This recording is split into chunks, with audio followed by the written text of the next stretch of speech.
Excellent. I think we're going to start, and when the minister joins us, we will bring him in and continue that forward.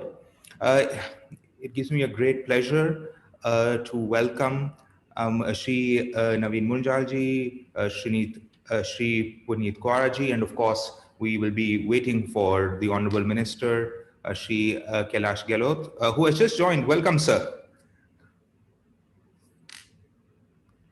Uh, So we're just going to have to unmute you for a second.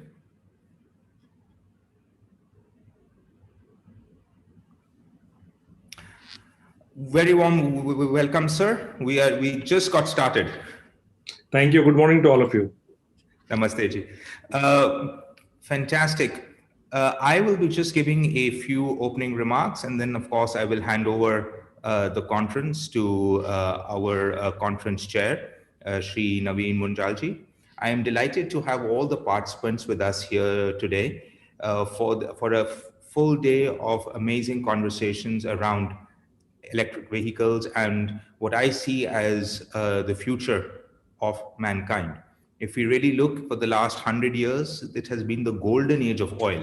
We have taken oil and we have managed to convert it and put it into everywhere, whether it is transportations, plastics, oil touches every single part of our lives.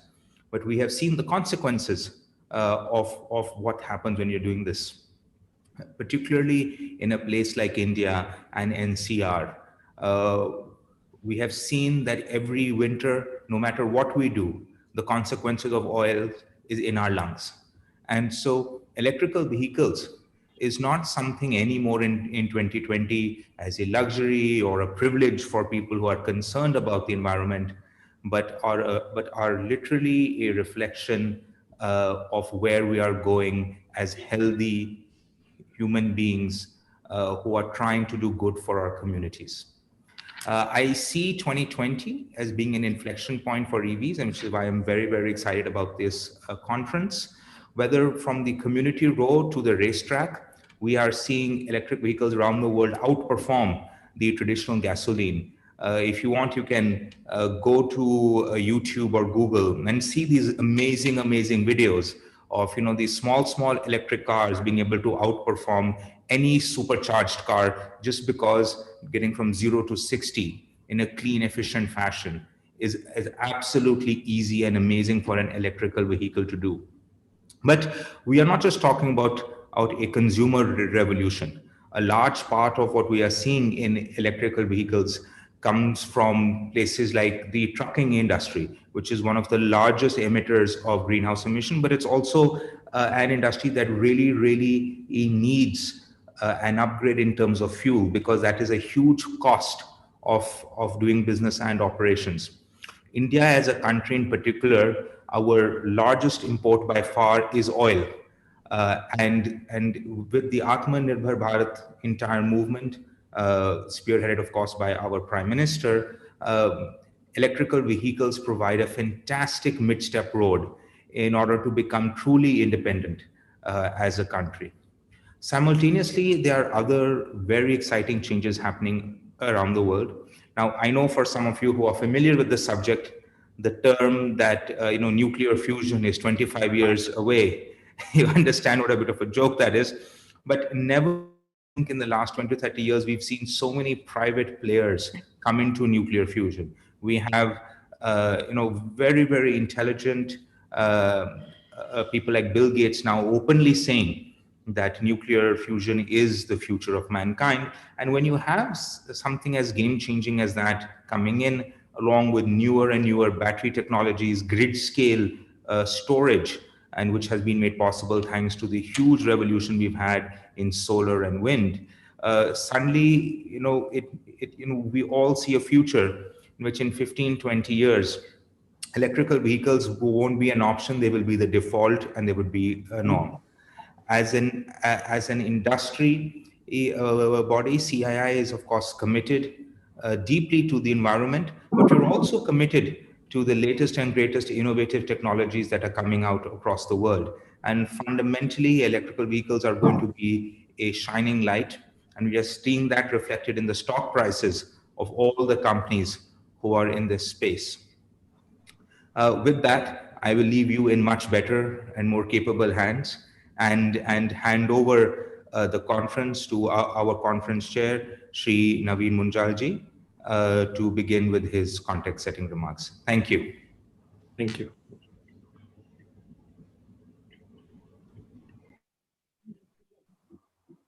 Thank you so much, Aditya.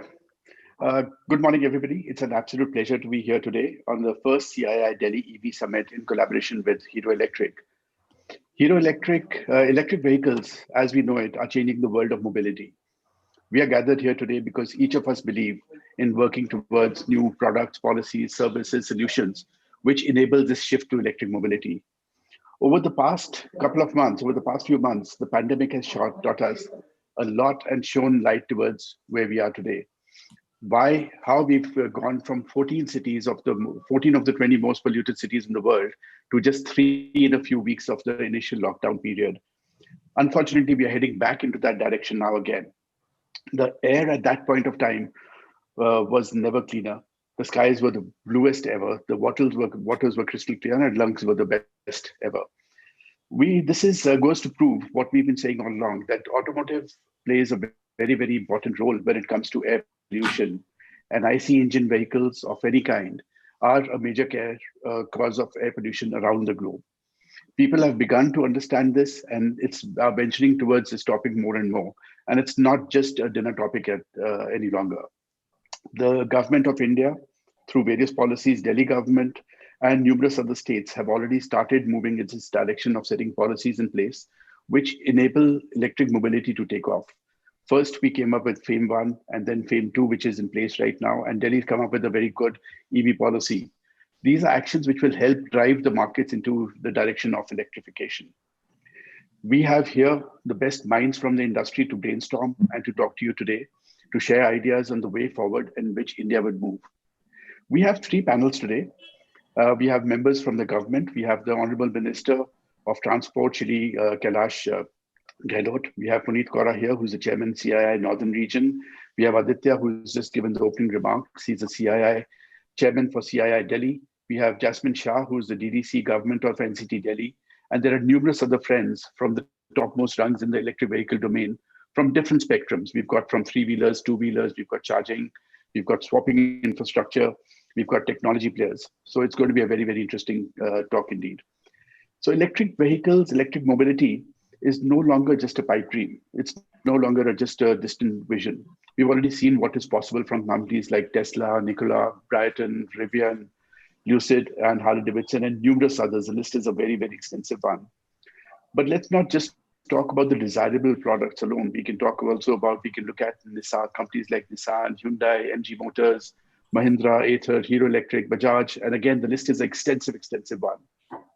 We've come a long way from seeing a few Revas and Hero Electrics on the road a number of years back to over 1.5 lakh vehicles, EVs, which were sold last year.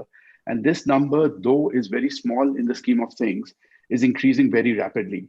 And the COVID is going to push us further through. We are on the cusp of disruption, make no mistake about it. Niti Aayog and numerous other consultants and government organizations predict a shift of 80% of the market being electric by 2030, and 30% of electric private cars being electric by 2030. There are numerous reasons why electric vehicles make more sense now than ever. There are very strong tailwinds that we have in favor of the EV industry. The first and foremost is the policy intent for electrification. We're already seeing, as I spoke about, FAME policy and the Delhi policy. Reducing battery cost is another very important factor. The batteries prices have declined by 85% in the last 10 years. I'm talking about lithium, and continue to go down further. Customer awareness has improved dramatically, is changing. With all this PR and with a lot of the webinars, etc., that are happening, the consumer mindset is changing as well. The consumer is now willing to adopt more and more electric vehicles in their ecosystem.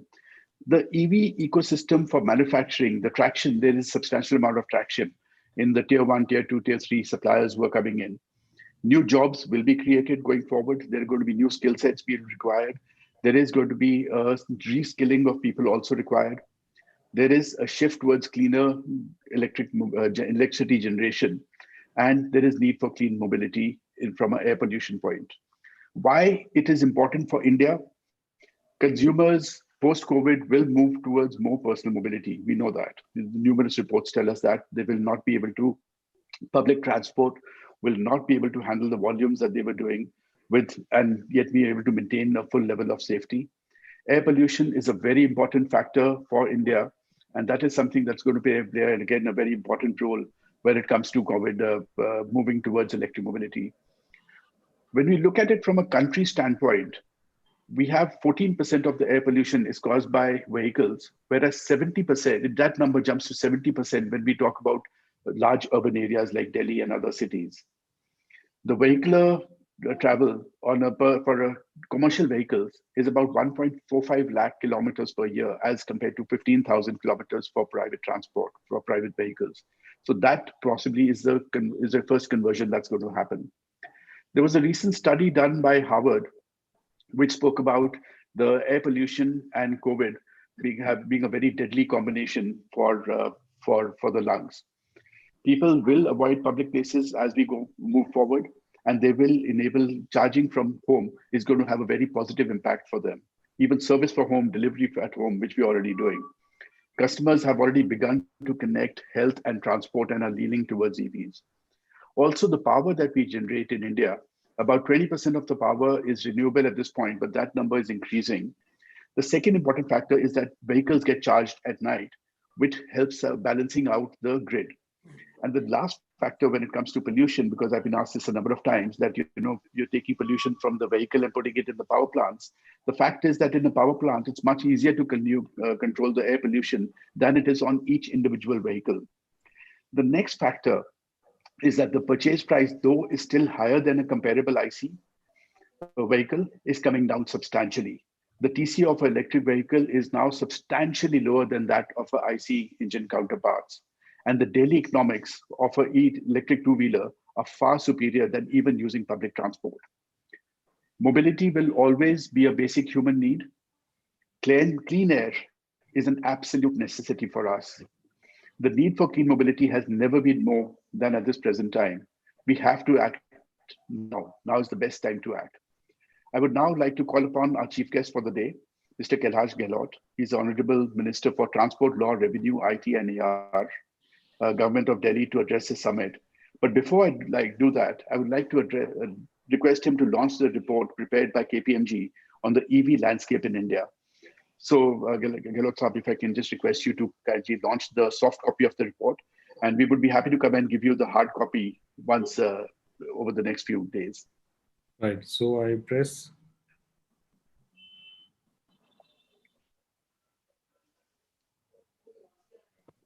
So this is a copy of the report. It's an extensive 40-page report, and we would be more than happy to come and give it to you, hand it to you subsequently. Anytime. Thank you, Gehlot Saab. Over to you, sir. Thank you. Thank you. First of all, let me congratulate the entire team of CII, and specifically Mr. Aditya, Mr. Munjal, Mr. Puneet, and the all delegates who are on this virtual conference. I think इससे बेहतर और इतना apt जो आपने electric vehicles का जो मुद्दा आज रखा है, especially in these times when we all struggle, especially in Delhi, it becomes a sort of gas chamber, and we all have been making all the efforts, especially Delhi government under the able leadership of Honorable CM Arvind Kejriwal. I was just listening what Mr. Aditya was saying and what Mr. Naveen also said, that the future is electric mobility, electric vehicles, because if we all have to survive in a clean environment, I think that is the way forward. And earlier also I have said on these different forums that pollution of any kind, whether it is air, whether it is water, of any other nature, I think it's a collective responsibility to bring down the pollution levels. I think the most visible and the one which impacts directly is the air because we breathe the same air. Last couple of months or years, as Transport Minister in Delhi government, I have ensured that we take the right steps under the able leadership Honorable CM. We came out with the electric vehicle policy. Much, I think, it has been appreciated by all stakeholders.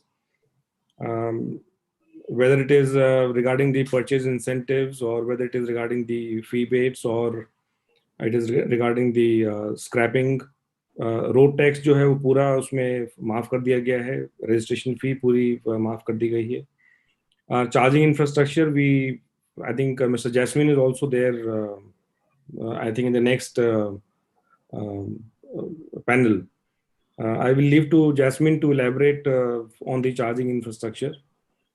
The only one thing which I would again emphasize, which I think Mr. Naveen also mentioned, that if we really want to encourage electric vehicles, the cost still has to come down. As you mentioned, I think Mr. Naveen again mentioned that the cost of the batteries has substantially come down. But apart from subsidies or the fee baits, I think if we really want to push electric vehicles, it has to be in the reach of a common man. जब तक एक आम आदमी बिना बहुत ज़्यादा सोचे, जैसे आज अगर वो मार्केट में जाता है तो कोई भी जो नॉर्मल जो हमारे स्कूटर है या गाड़ी है, अगर उसको उतना कंफर्ट अगर नहीं आएगा, तो मेरे ख्याल से हम जितना भी ये एफर्ट कर रहे हैं regarding the electric mobility, switching to cleaner fuel, I think it will take more time. So the best of minds are there in CII, the manufacturers. I think they all should come together and try and bring down the cost so that it is within the reach of the common man. आपने बिल्कुल ठीक कहा जब कहा आपने कि लगभग 1,40,000, if I've got the right the figure, 1,40,000 kilometers the commercial vehicles travel in a year. So it has to start with the commercial vehicles. और 15,000 किलोमीटर आपने कहा एक साल में प्राइवेट व्हीकल का. You must have read in the newspapers or the media, we also started with the hydrogen spiked CNG. Just 2 days back, we inaugurated the first of its kind in the entire country, which will also, I think, help apart from the electric mobility. अगर 70% carbon monoxide अगर कम हो सकता है या 25% अगर hydrocarbon कम हो सकता है, एट द सेम टाइम अगर उसका फ्यूल एफिशिएंसी 3 से 4% अगर बढ़ सकता है, then I think that is also a welcome step and the right step in the right direction to cut down the pollution levels.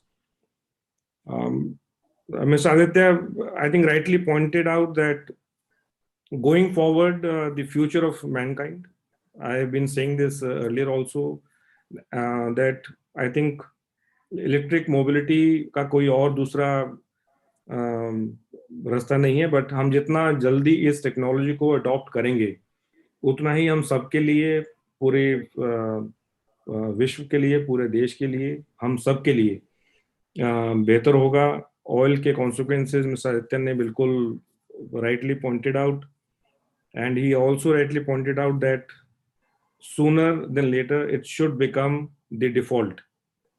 And this is what exactly I was pointing earlier, that any customer or any citizen, when he goes out or plans to buy a vehicle, then the electric vehicle as an option should become the default. So that is what exactly I was trying to tell. The cost, I understand there is anxiety in the minds of people regarding the charging, कि भाई अगर मैं अपना electric vehicle लेके निकला और अगर उसको और ज्यादा ट्रेवल करना पड़ा, तो क्या जिस प्रकार से अभी फ्यूल पंप्स हर 1 किलोमीटर 2 किलोमीटर पे मिलते हैं, क्या उसको चार्जिंग स्टेशन भी उस प्रकार से उपलब्ध होंगे? And that is what exactly we have tried to address in the electric vehicle policy also. that one charging station in a radius of 3 kilometer. And I think we've already started working on that. Couple of charging stations have already come up. We've already held a couple of meetings. And as chairman of the state EV board, I will also have a meeting with all the stakeholders, all the landowning agencies, whether it is DDA or MCD or the oil companies, whether Delhi government departments. I think we will ensure that the necessary charging infrastructure is there, so that there is no anxiety in the minds of people की charging मिलेगा. Swapping का भी हमने उसमें अपनी policy में जिक्र किया है. We have also kept few milestones कि इतना percent I think by 2024 we lost a couple of months because of the COVID, but we'll surely try and catch up. We have also set target कि जितना भी vehicles Delhi government अपने officers के लिए, अपने employees के लिए use कर रही है, उसका एक specific percentage convert हो. Regarding the home delivery services of any kind, we have set different targets for that also. We stand committed. I have said this earlier also. I am again reiterating what I said earlier.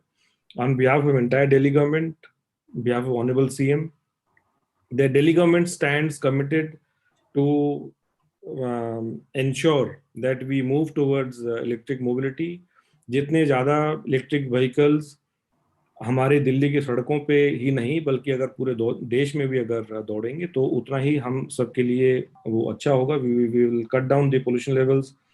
Mr. Naveen mentioned 14% pollution from the vehicles. I think as per our data, we have it's around 17 to 18%. The vehicles contribute around 17 to 18% of the total pollution which is coming out from the vehicles.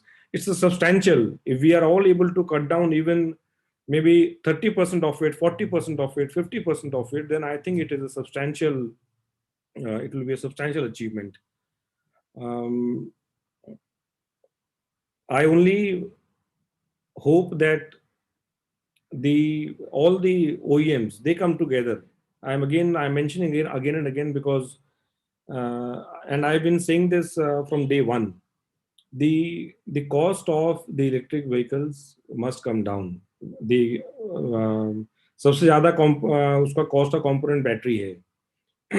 And I think we as a nation, not only we, but I think the entire world is dependent regarding battery का जब भी बात आता है तो I think only one country which we are dependent on. उसका भी कुछ ना कुछ हमें तरीका हमें निकालना चाहिए कि हमारे जो डिपेंडेंसी है वो एक उस कंट्री पे कम हो.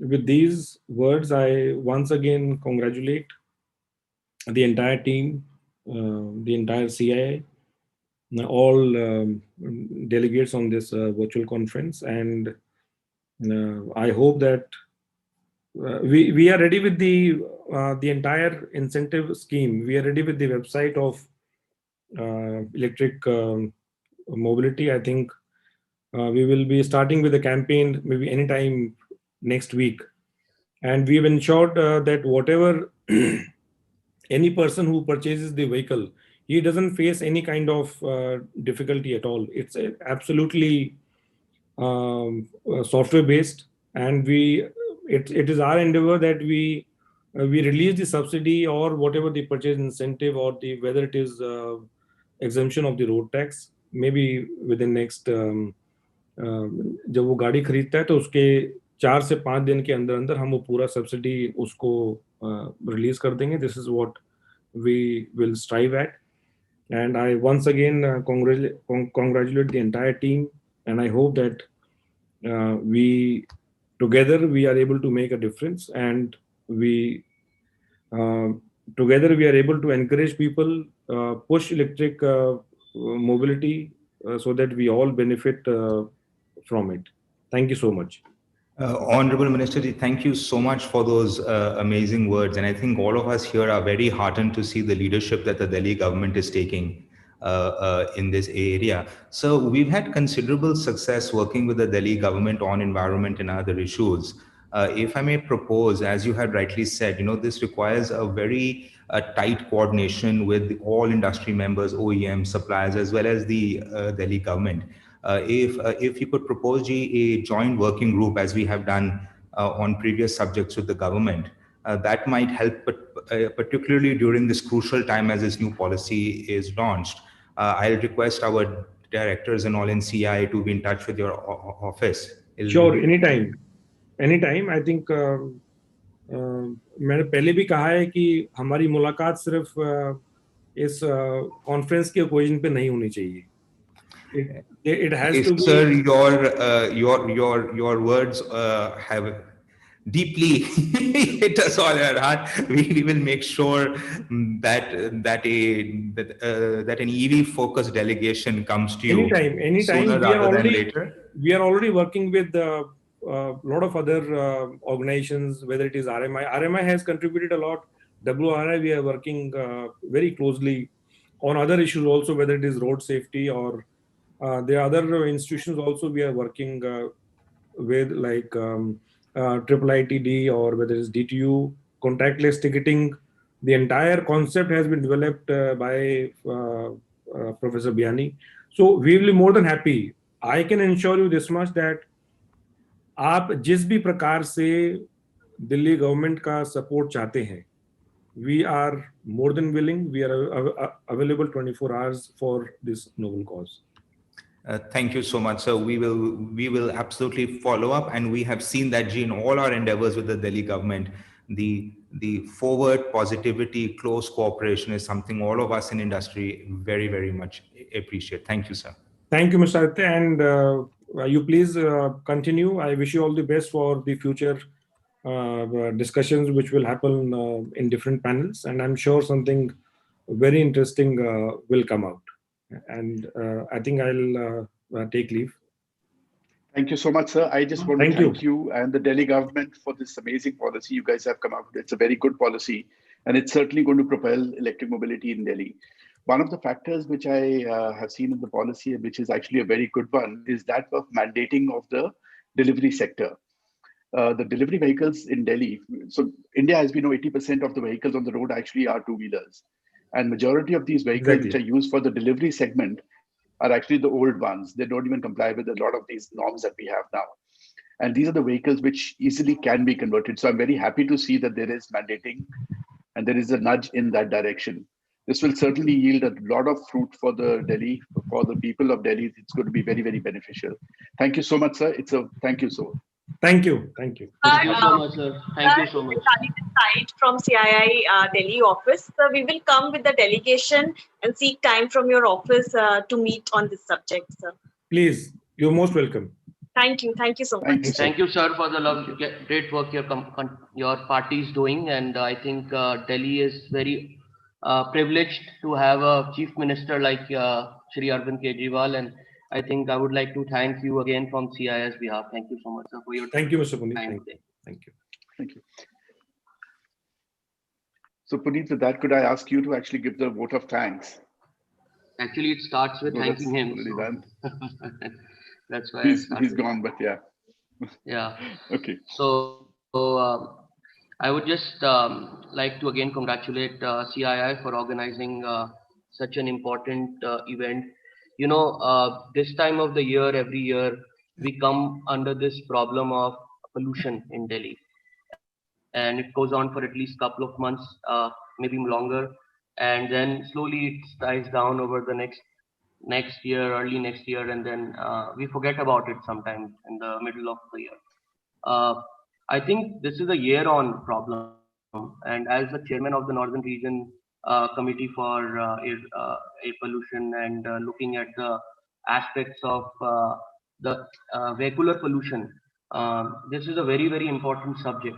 And as the minister said, 17 to 18% of the pollution that happens in our urban cities is because of vehicular pollution. So obviously this becomes a very central or critical point for the environment as a whole, not only for India, of course Delhi, but also for the whole world. I think clearly this is at the heart of the problem, and I'm pretty sure that electric vehicles is going to play a very critical role, very important role as we move along, because the whole idea of kind of moving from emissions to electric and bringing the emissions down is the electric vehicle is in the heart of that plan.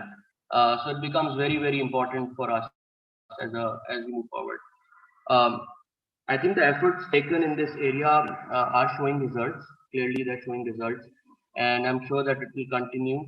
And Again, it's my pleasure to be present here today and to listen to all these this very important topic, which is also a need of the hour.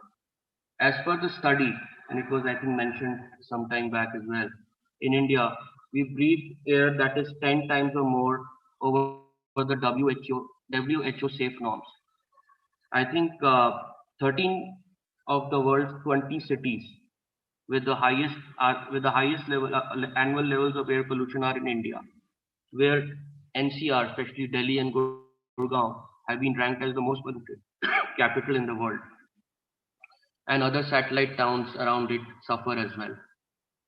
Today, one of the biggest threats to the welfare of the people, to the welfare of the people, is pollution.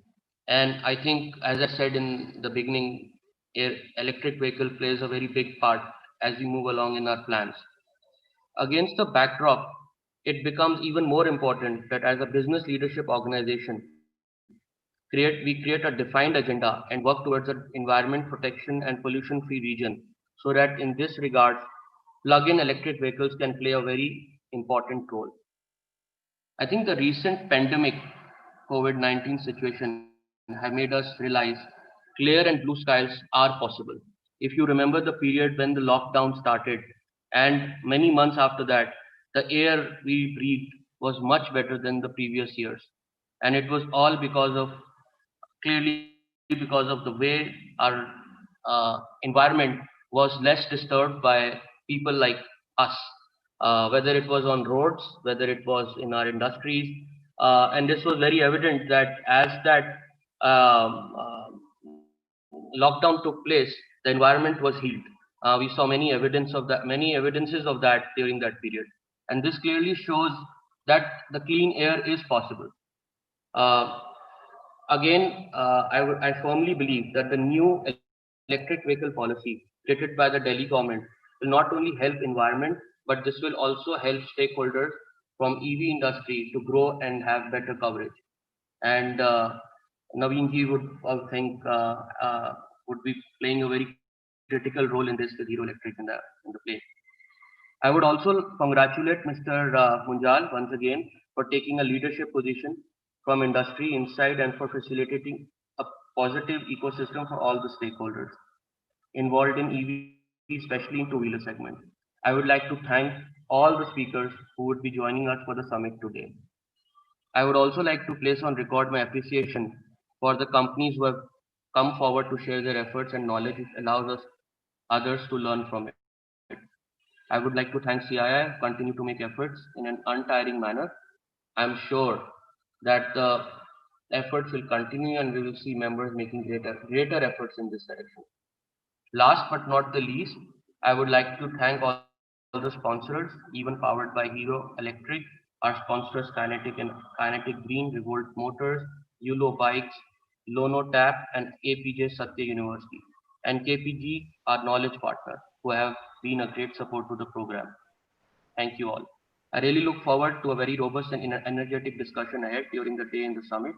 We have 3 more sessions during the day, requesting you all to please connect it. Thank you so much once again.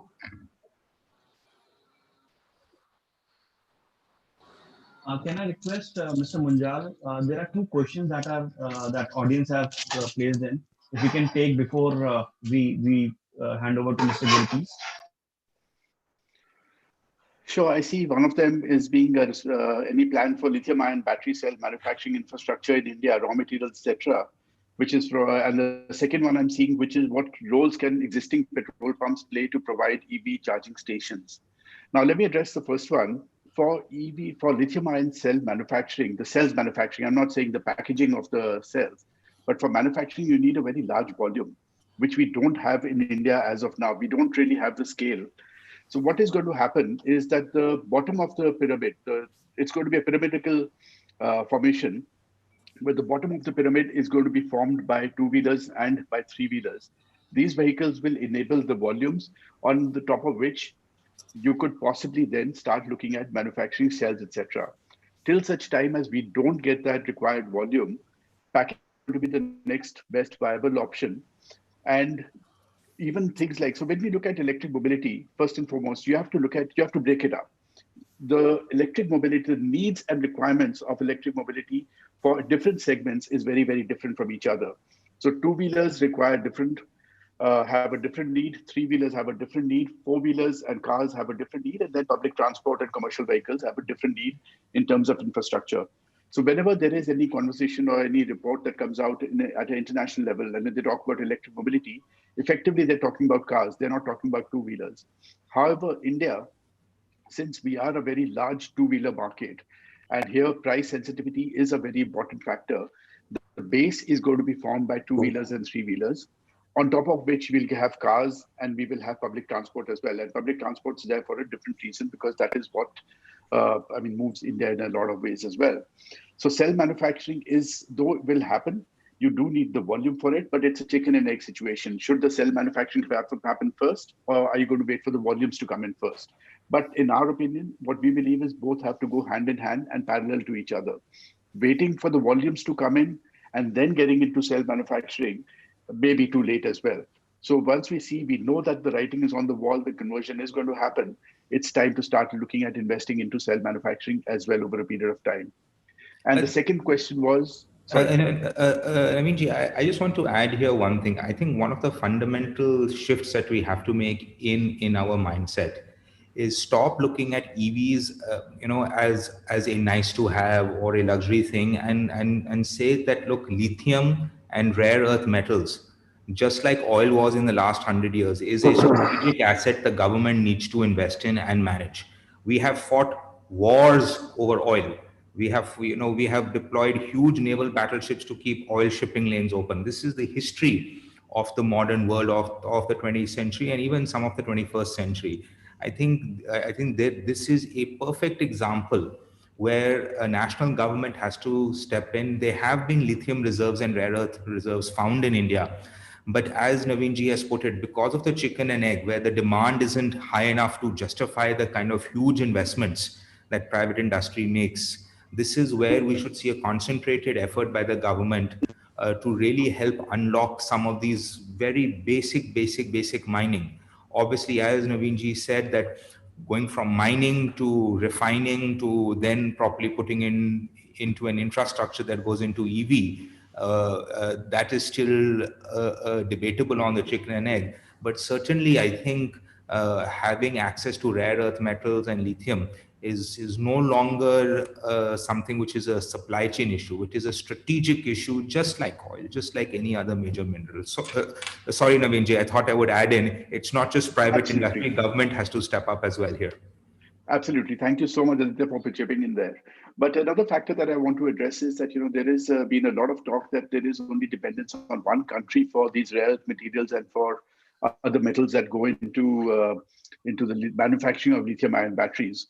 That is not necessarily the case. There are numerous countries which hold the reserves. There are numerous other countries which also have ownership of those mines. So it's not just dependence on one country which is going to be the answer for us. The next question that was asked there is, how soon are we looking to move away from China in terms of dependency on motor and battery manufacturing?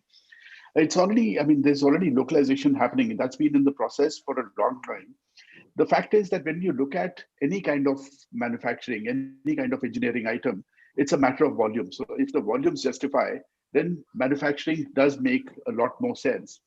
That said, in the last 2 years, there's been already a move towards localization in a huge way. Atmanirbhar program has been on, and we've been really pushing localization in a big way. Cells are still, like I said, are not getting manufactured, but it's a matter of time before they also start getting manufactured in India. For everything else, there are local suppliers as well and local vendors. And the last question I'm just taking here before I move on to the panel is what roles can existing petrol pumps play in providing EV charging stations? See, while petrol pumps are a space where you could actually go and effectively charge EVs, but that's not a very effective use of the real estate.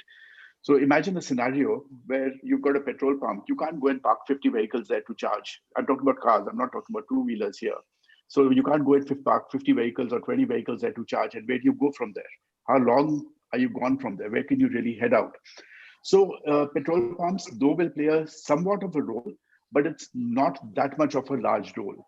What petrol pumps would play a more important role is when we come down to swapping, and when that happens for maybe the three-wheelers and the two-wheelers, etc. There, the petrol pumps infrastructure could be used for swapping of the batteries. A very important factor which is there for any success of electric mobility is dense charging infrastructure. So you have to have a grid. Now, let's look at for cars. When you're traveling in an electric car, for example, you don't want to be worried about the range anxiety. That's a very big factor, that very, very big problem that exists, range anxiety. How far can I go with my battery that I have? Can I go from Delhi, Gurgaon to Noida 3 times or twice in a day if I have to? So you do need that charging infrastructure to be there somewhere where you can stand, park your vehicle for half an hour, charge, get a bit of a top up and then move along. Now, when it comes to two-wheelers, for example, effectively a large number of the vehicles will get charged at home. In fact, all our product range has portable batteries, so you can take them out, take them into your apartment, charge them and plug them back in.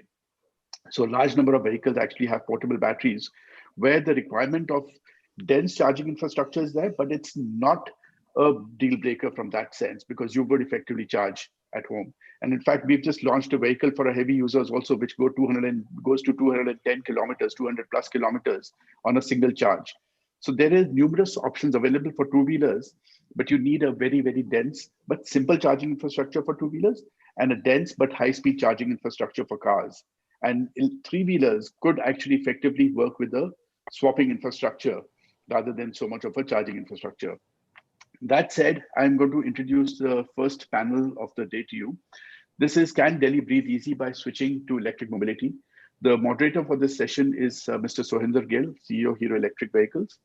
And we've got very strong panelists here. We've got Jasmine Shah, who's the Vice Chairman, Dialogue and Development Commission, Government of NCT of Delhi. And Jasmine has played a very crucial role in the new policy that has just been launched by Delhi. Thank you so much, Jasmine, for that. Besides Jasmine, we have Mr. Abhishek Saxena here. He's the public policy expert at Young Professional Niti Aayog. He's also online. We've got Sulaja Prodya Motwani here. She's the Vice Chairman, Kinetic Engineering and founder of CEO of Kinetic Green Energy and Power Solutions. And lastly, we have Mr. Kannan V. Subramaniam here, who's the DGM at Bosch Automotive Electronics. So over to you, Mr. Gill. Wishing you all a great session ahead. Thank you.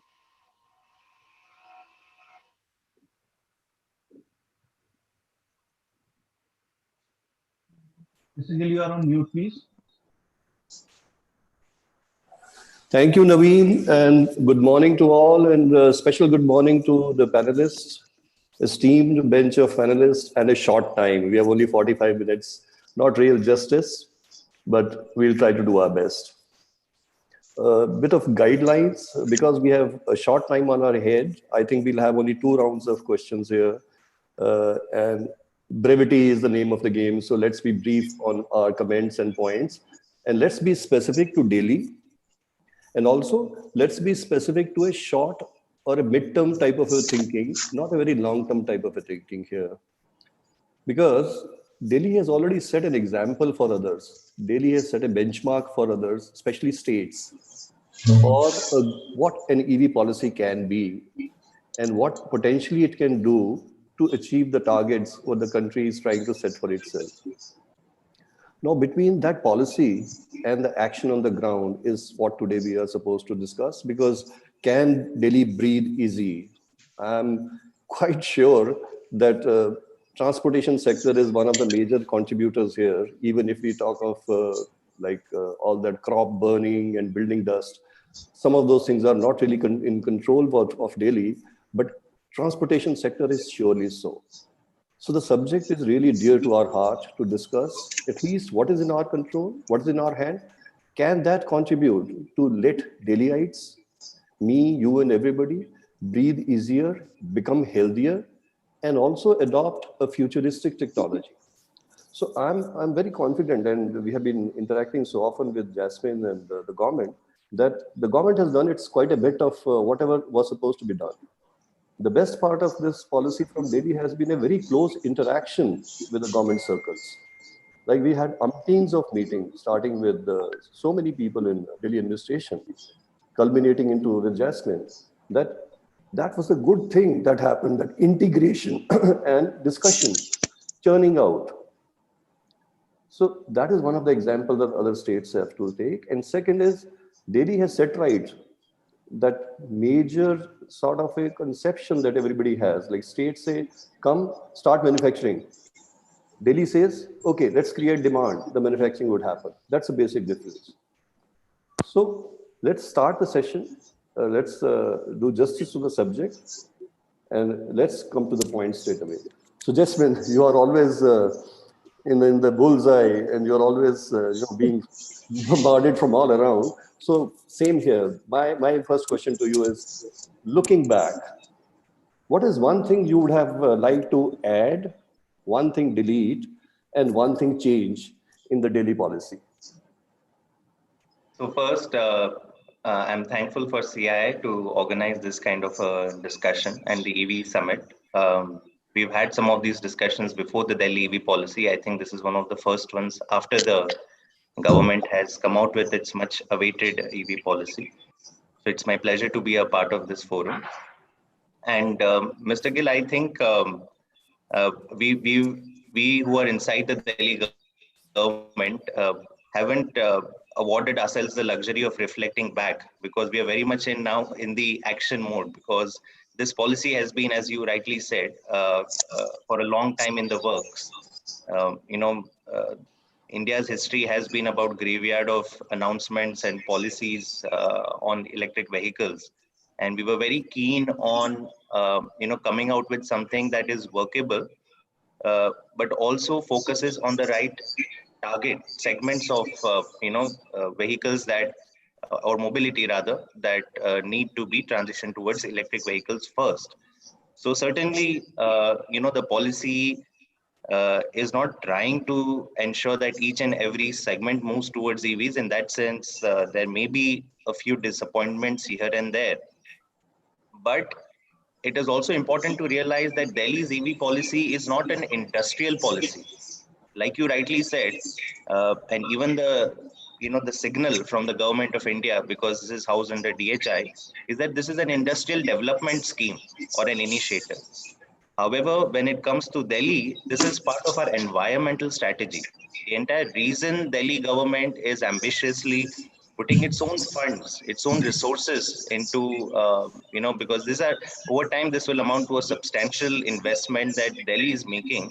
And that is because for the health of our residents, this is for the lives of the children and all the people who want to make Delhi their home. And, this sort of thinking that was at least starting to take ground, that maybe Delhi is not redeemable as far as the pollution problem is concerned. And let's start thinking about moving out of Delhi.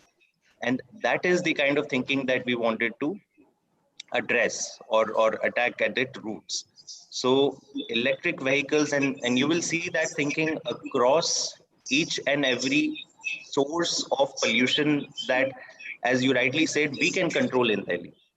Many studies show the contribution of maybe crop stubble burning or even other sources, industrial pollution in Delhi. Most of the polluting industries are not in Delhi. We have shut them down. They've all moved outside Delhi. But there's absolutely no regulation, be it on thermal power plants or brick kilns, and many of these polluting sources. The moment you move out of Delhi, you will see they operate in a largely haphazard and unregulated manner.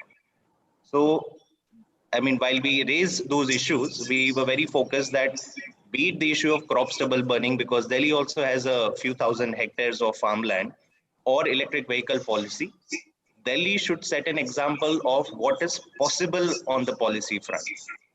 And that is where you see in our EV policy. And when you look at the pollution studies, it is the two-wheelers, it is the three-wheelers, and the shared transport and the delivery vehicles who are on the street for the maximum period of time. And they were our first targets in terms of if we are able to transition them to electric vehicles, then it's just not about saying how many numbers of vehicles, but you're actually addressing pollution, because these are the vehicles who are most on the streets and are the most polluting. So I would say that we are at this point in time firmly focused in ensuring that this is a policy that does not remain on paper. Each and every commitment that we have made under the policy is implemented in a time-bound manner. And you must have seen that in the last 2 weeks, be it the road tax exemption or registration fees exemption, the government is very much on its way trying to implement each and every aspect of our policy. There is a major piece of work that we have also initiated on setting up a dense grid of public charging infrastructure. As Mr. Naveen Munjal was just mentioning, the entire approach that we have taken in Delhi is not just to say that throw a few incentives and say that the government has done its bit. No, if there are 3 or 4 bottlenecks that is preventing the entire EV ecosystem from taking off, then the Delhi government sees its role in addressing each part of this bottleneck. Certainly not by itself. This is too large a problem that the government is under no delusion that by doing a few things here and there, we will have the entire EV ecosystem take off. We need the participation of all the stakeholders in ensuring that the dream of making Delhi the EV capital of India comes true. But as I mentioned, be it the incentives structure that addresses and targets the right amount of incentives at the right segment. Second is the charging infrastructure, where we are working towards building a dense grid of both battery swapping as well as a public charging infrastructure.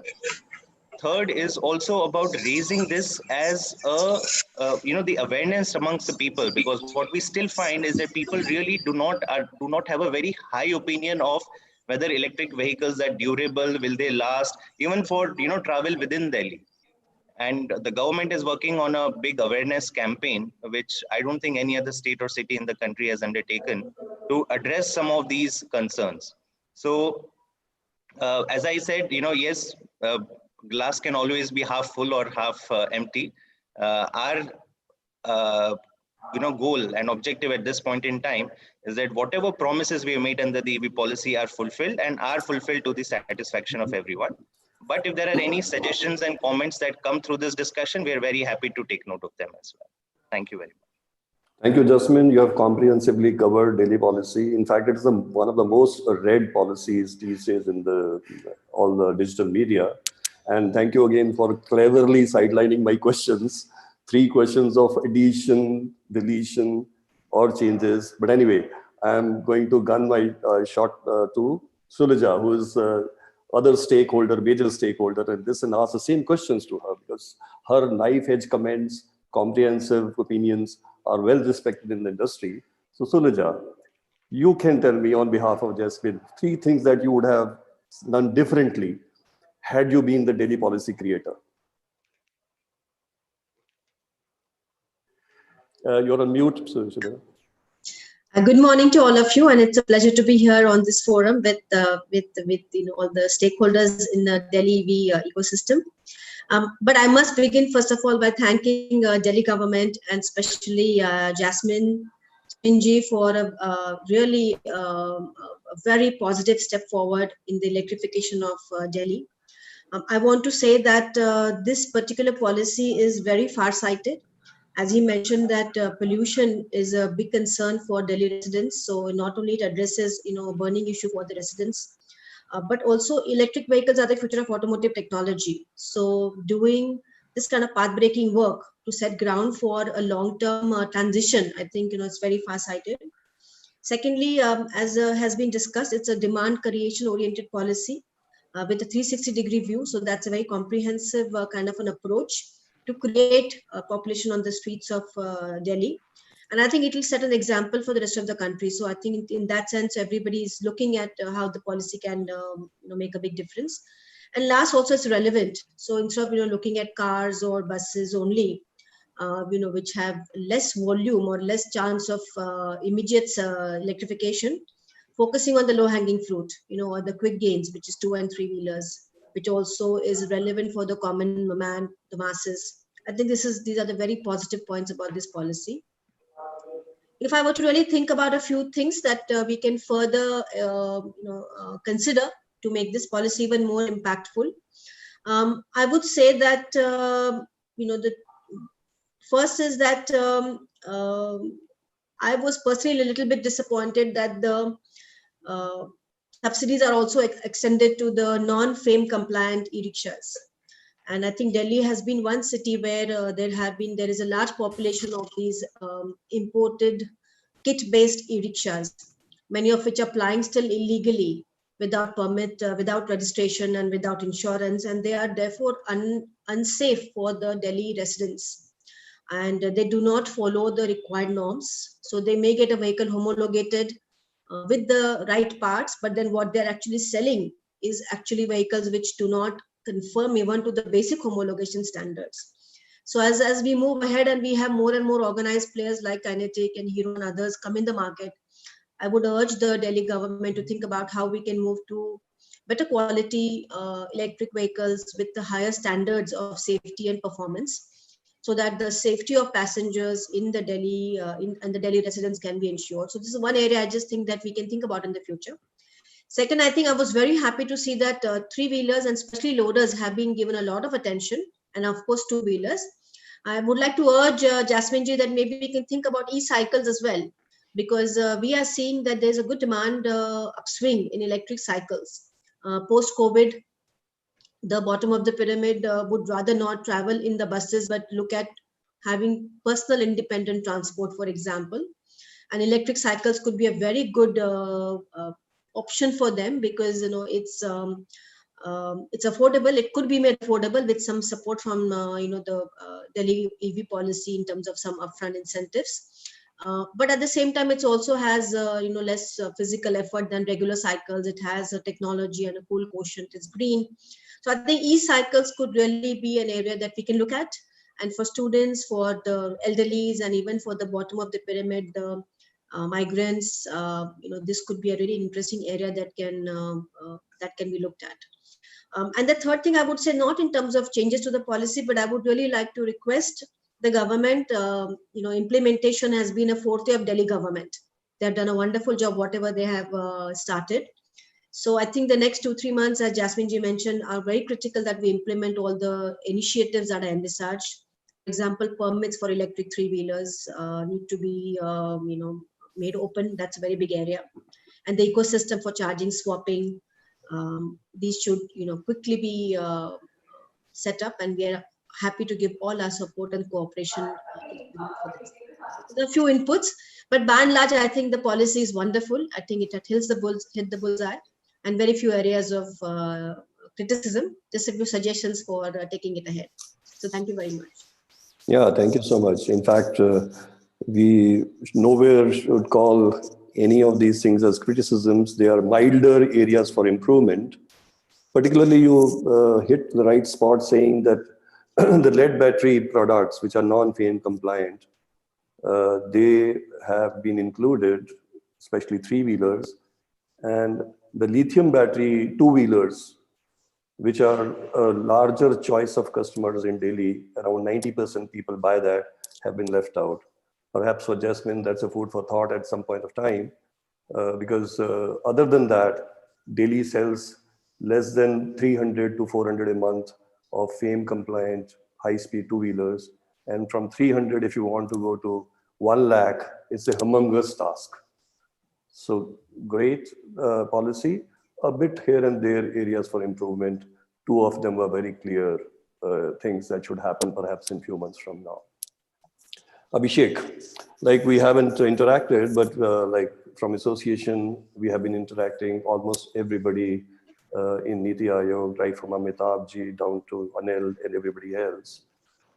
And we hold Niti Aayog at a very high pedestal because we believe that they are ultimate integrators and thought leaders who would get everybody together into oneness of purpose, and also a good connect between the Prime Minister office and the ministries.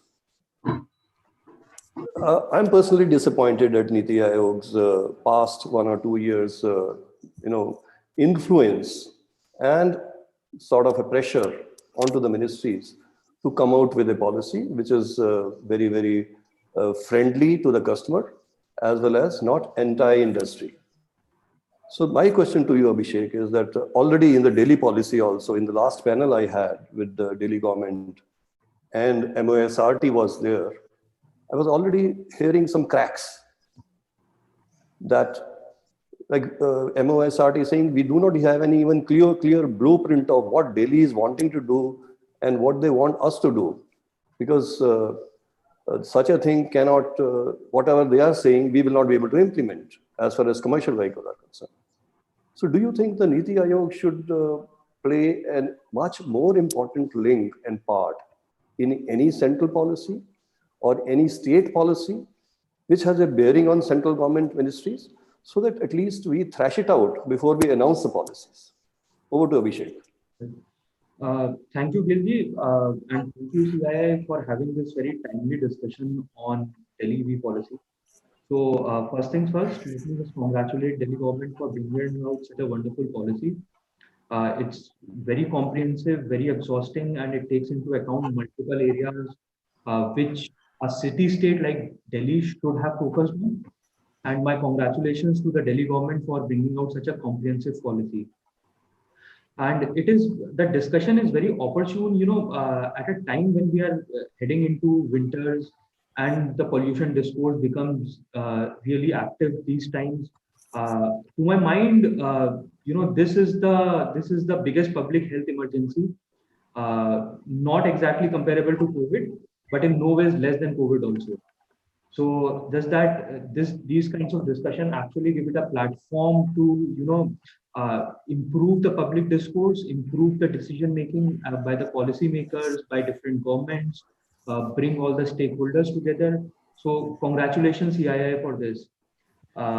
So I think you've raised a couple of questions on the role of Niti Aayog and what it should do.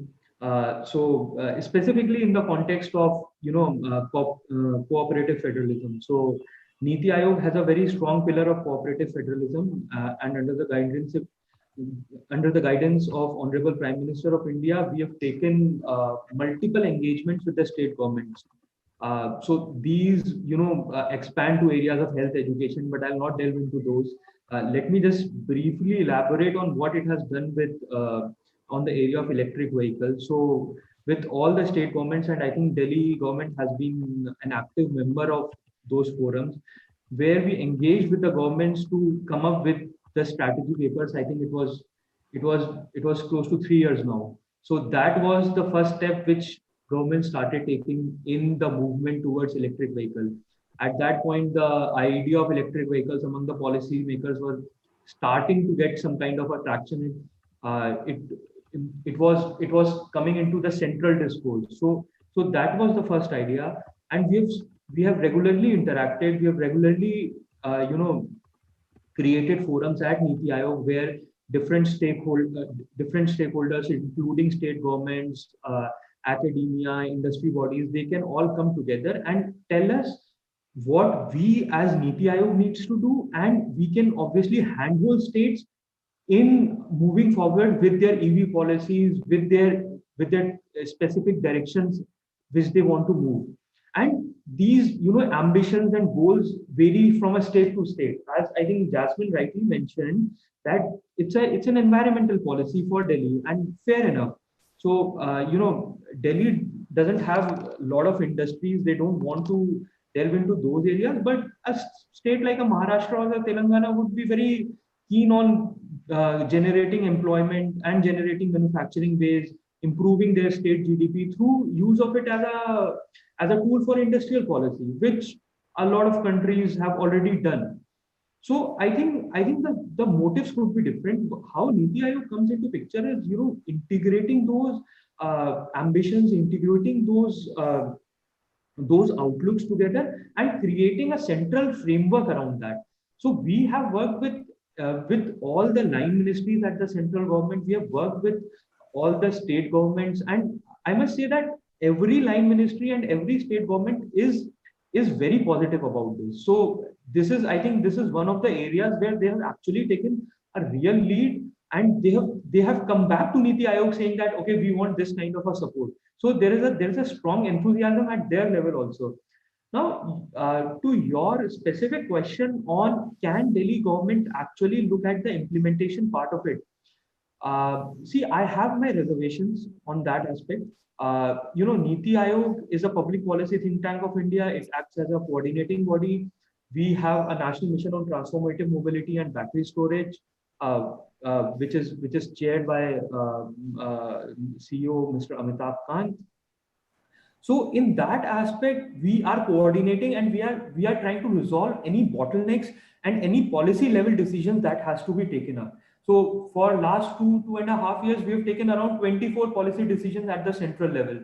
So these includes FAME, reduction of GST, permit waivers, registration fee, road tax waiver, green license plate, and umpteen number of other measures. So,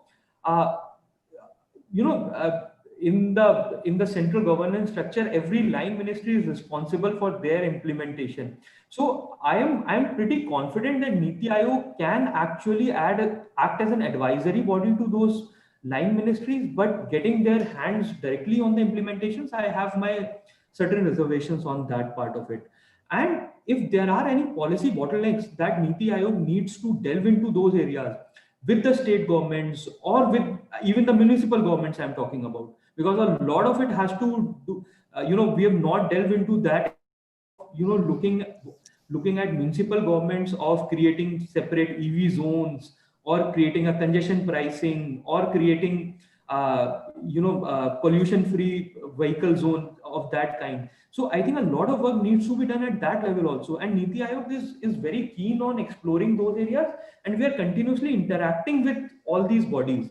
So Niti Aayog is a kind of a coordinating body, kind of a direction creating body for the central government, and it takes inputs from all these ministries. So in that aspect, I see the role of Niti Aayog in these specific areas.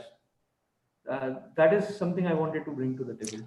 Well, thank you, Abhishek. Perhaps it could also be a difference between the perception, especially of the OEMs, about what Niti Aayog can do versus what you are explaining, that what Niti Aayog should do, or really what are the boundaries. But I'd like to rope in Shulaja here for the same discussion, particularly on the FAME 2, which is a backbone of all such policies, because Delhi policy is riding on FAME 2, right? And FAME 2, universally we know, has not really been a failure, but yes, not been a really splendid success. Because electric vehicles in India will happen. Nobody can stop them. But the question is, will they happen on their own in 10 years, 15 years, 20 years? Or has the time come? As Niti Aayog keeps on saying, the time for two-wheeler is already there. The time for three-wheeler is there. And the buses are the agenda. From that point of view, whatever could have been achieved in FAME 2, we are a fraction of that. And that is where, again and again, I would like Shulaja to rope in Shulaja to see on FAME 2 particularly, because that gives the really meat on the plate for other states to follow. FAME 2 has not been able to trigger the expected growth in the electric vehicles. And like what can be done now, at least, let's leave the past, of involving Niti Aayog or ministries or DHI, etc., to bring back FAME 2 on track, so that Delhi policy and FAME 2 together at least can create a great example for the country. So Shulaja and Abhishek both can comment on it. Okay, so I can say that this is a topic quite close to my heart because it impacts us quite significantly. I think in principle, FAME 2 is a well-designed policy. in terms of linking the incentive. There is a clear-cut thought process on promoting two-wheeler, three-wheeler, and buses, which are the, as I said earlier, low-hanging fruit. Earlier, FAME 1 had a lot of other elements, a lot of noise about hybrid vehicles, cars, which was quite ineffective in terms of making a real difference to the electrification. So the thinking is in the right direction. The incentive scheme is clear in terms of linking it to the size of the battery system, which I think also makes it simpler for implementation. I think where FAME 2 has little bit lost its way, and I think we need to work together to bring it, as Soinderji said, back on track, looking ahead. One is that the implementation was quite, if I can use the word unplanned. So on March 21st, we were informed about the policy, and on April 1st, it was implemented. Which involved rehomologation of vehicles, new localization norms, some of which things are impossible to do in 10 days. And even after we really ran around and did a lot of these things, DHI's own software and their own systems took almost 6 months to fall in place. So perhaps it would have been more effective to give a transition period of 6 months for OEMs to get ready and for the DHI agencies to really gear up on implementation side. So I'm not sure if there's any learning here for Delhi EV policy because it's on a clean slate. But I think there is one input that it takes a little time, 1 to 3 months, for things to fall into place.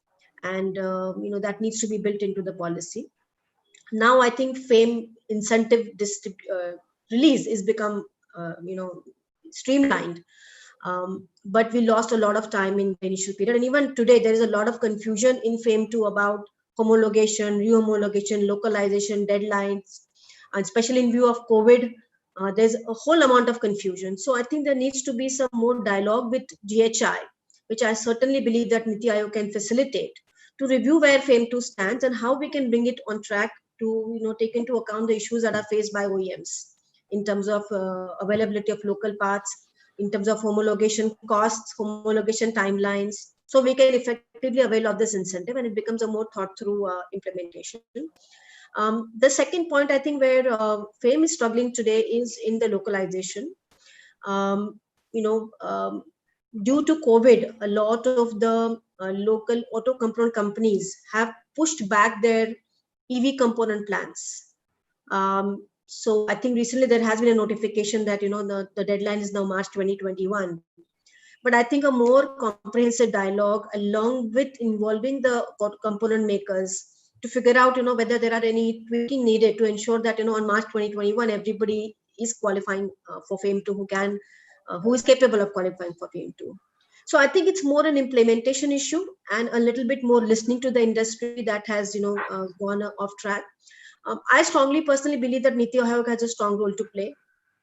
What Niti Aayog does is that it is the voice of the government. So if the Indian government's focus is on electrification, on electric mobility, Niti Aayog can be the kind of a driving force behind making it happen by talking to the various ministries. Certain ministries are fast, certain ministries are slow, certain are very bureaucratic. Sometimes the ministry itself is not bureaucratic, but there are a lot of changes. So ministers change, secretaries change, and there's nobody who's willing to listen and take anything ahead. And things get lost in translation and in timelines. But Niti Aayog is one body which can, keep everybody on the same page.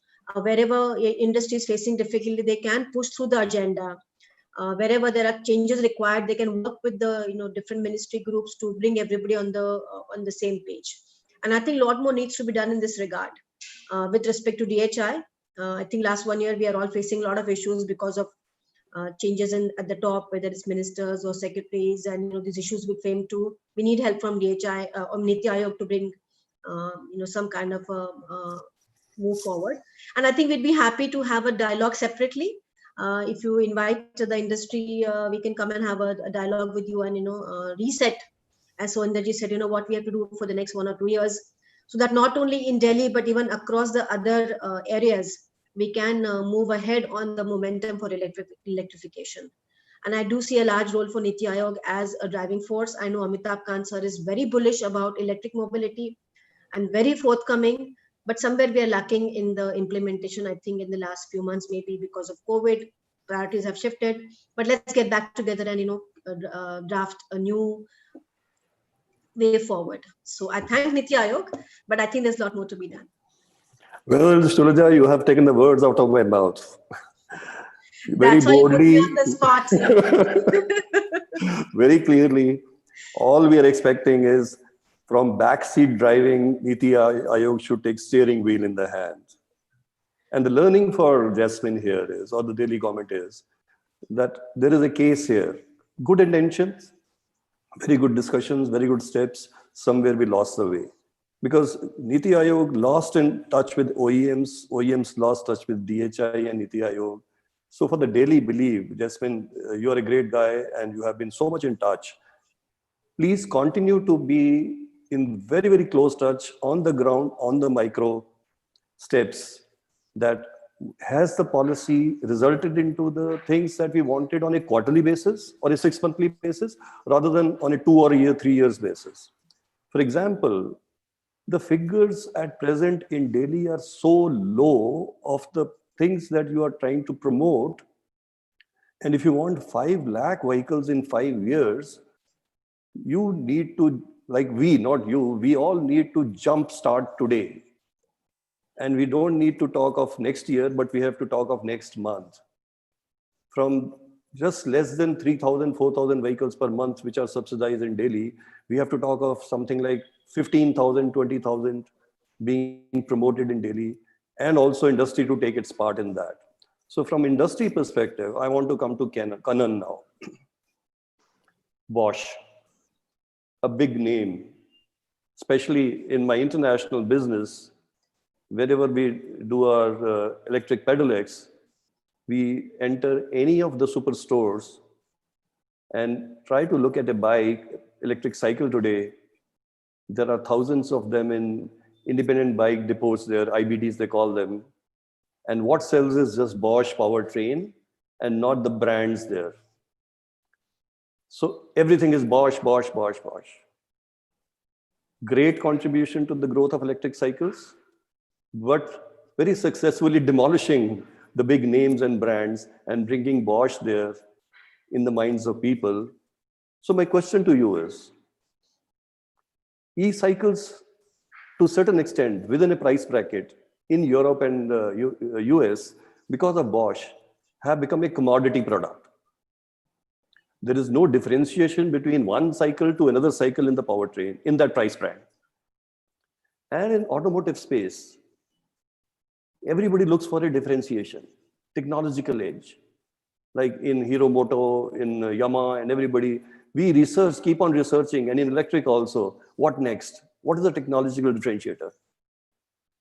So do you think India will go the same way because you have such big plans for two-wheelers, especially in India, and also other technologies, that in few years from now, because of Bosch particularly, and such like organization, technology will not be such a great differentiator. It will become a leveler.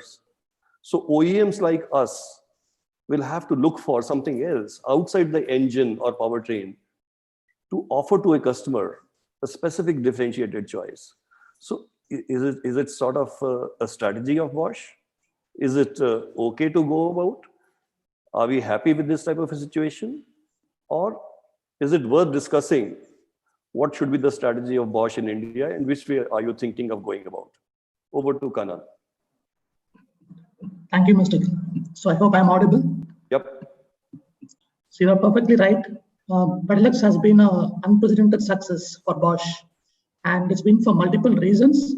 It's sort of given a new way of life for students, elders, and families, and it has sort of become like more of a product which gives them pleasure and more of an experience. Given the different varieties of the pedelecs, and with the system offering that Bosch has, it sort of gained a lot of traction and sort of gained a little leadership position. So also in that perspective, as you rightly said, different OEMs themselves, like the premium OEMs like Audis or Porsches, or even GMs or Fords, are trying to get into the bike segment.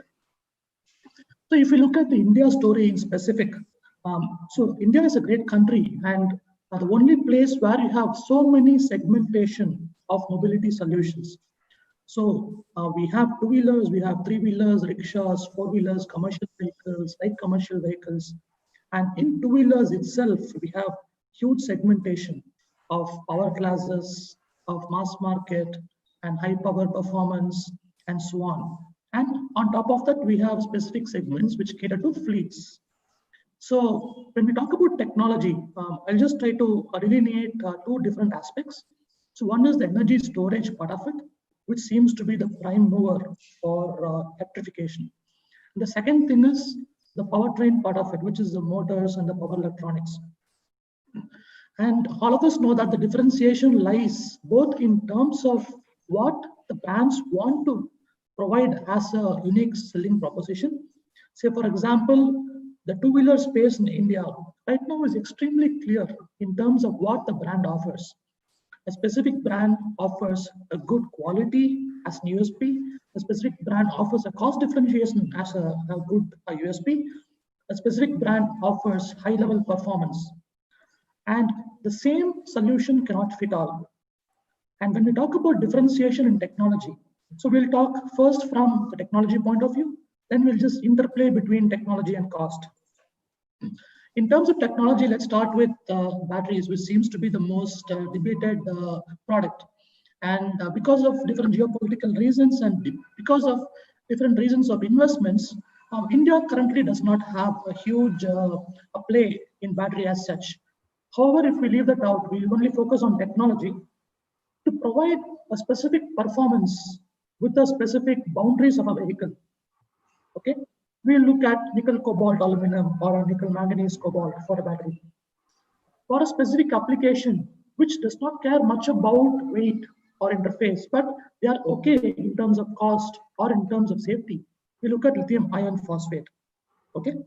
And if we look at specific quotient of cost versus performance trade-off, we could always look at nickel, manganese, cobalt, and manganese oxide. So there are different interplays of technology. But if you look at customer, the customer just looks at what is the range that the vehicle gives versus does it meet his quotient of performance or cost. So hence, what I say is there's a lot of scope for differentiation in two-wheelers itself, depending on what USPs the brands want to offer. If we look at the interplay between battery and the powertrain, in powertrain itself, we can have motors which are centrally located or which is hub, as well as specific transmission areas which like a belt-driven or a chain-driven. So depending on how mature these technologies are and how the different brands want to take it forward, there's always an interplay which can differentiate the technology. And one thing is clear, I had been a part of the SAE Standardization Committee, International Standardization Committee for Standardization of batteries, lithium-ion batteries from 2016 to 2018. This was in the four-wheeler space. Nobody wants to standardize. The reason being that everybody wants to have their own unique interfaces and their own unique design parameters. I do believe even in India, even in two-wheeler space, this will continue because everybody wants to differentiate their brands and experiences. However, having said this, if we look at low-speed two-wheelers, let's say, for example, if we take something less than 40 or less than 25 kmph, if together with the industry and the government, we can go for standardization of energy content as well as interfaces, then there is a possibility that purely it becomes a cost play and not a technology play. So I will leave it there. So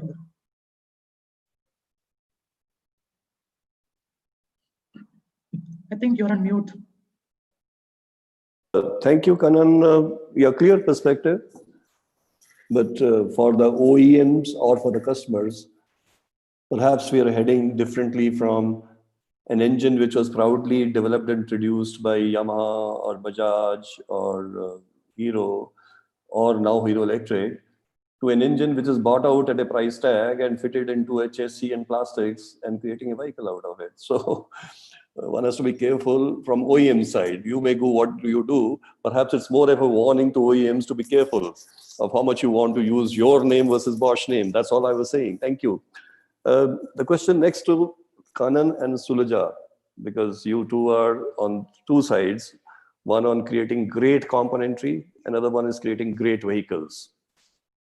So together, you can answer this question. How long do you think should the direct incentives and mandated policies intervention should continue to set the course of an exponential growth of electric vehicles in places like Delhi? 2 years, 3 years, 7 years, or depending on the results, you keep on modulating, because government cannot endlessly do what they are doing. So what in your thinking, both of you, is the market ready? And a limited type of direct incentive and intervention is okay, or a long drawn process? So first Shulaja and then Kanan. Okay, thanks, Soindraji. So I think that the electric vehicle industry has never asked for any incentives for itself, right? It's not that they're asking for subsidies or incentive to help in their improving their bottom line. I think the incentives have always been directed at making electric vehicles more affordable to customers and to promoting electric mobility, in India. So I think it's in the right direction. It's promoting a clean air technology and creating population. Now, why these subsidies or incentives are needed is because jo dikta hai wo bikta hai. So unless we create a population of electric vehicles in the market and it creates a positive word of mouth, the momentum required for mass deployment will not come. And then how to create a population, when the initial price tag or the sticker shock is preventing customers from adopting the new technology, which itself is new. There are many question marks about batteries and about the resale value, etc. In order to make the purchase decision in favor of EVs, I think the incentives are needed. When we arrive at a price parity situation, or when there are enough electric vehicles on the road, that the word of mouth is now creating momentum, I think that's when maybe the incentives may not be required for the customers. Now you ask me when the time frame would come. It's only my estimate, but I think that when the battery prices come down somewhere below $150 per kilowatt hour.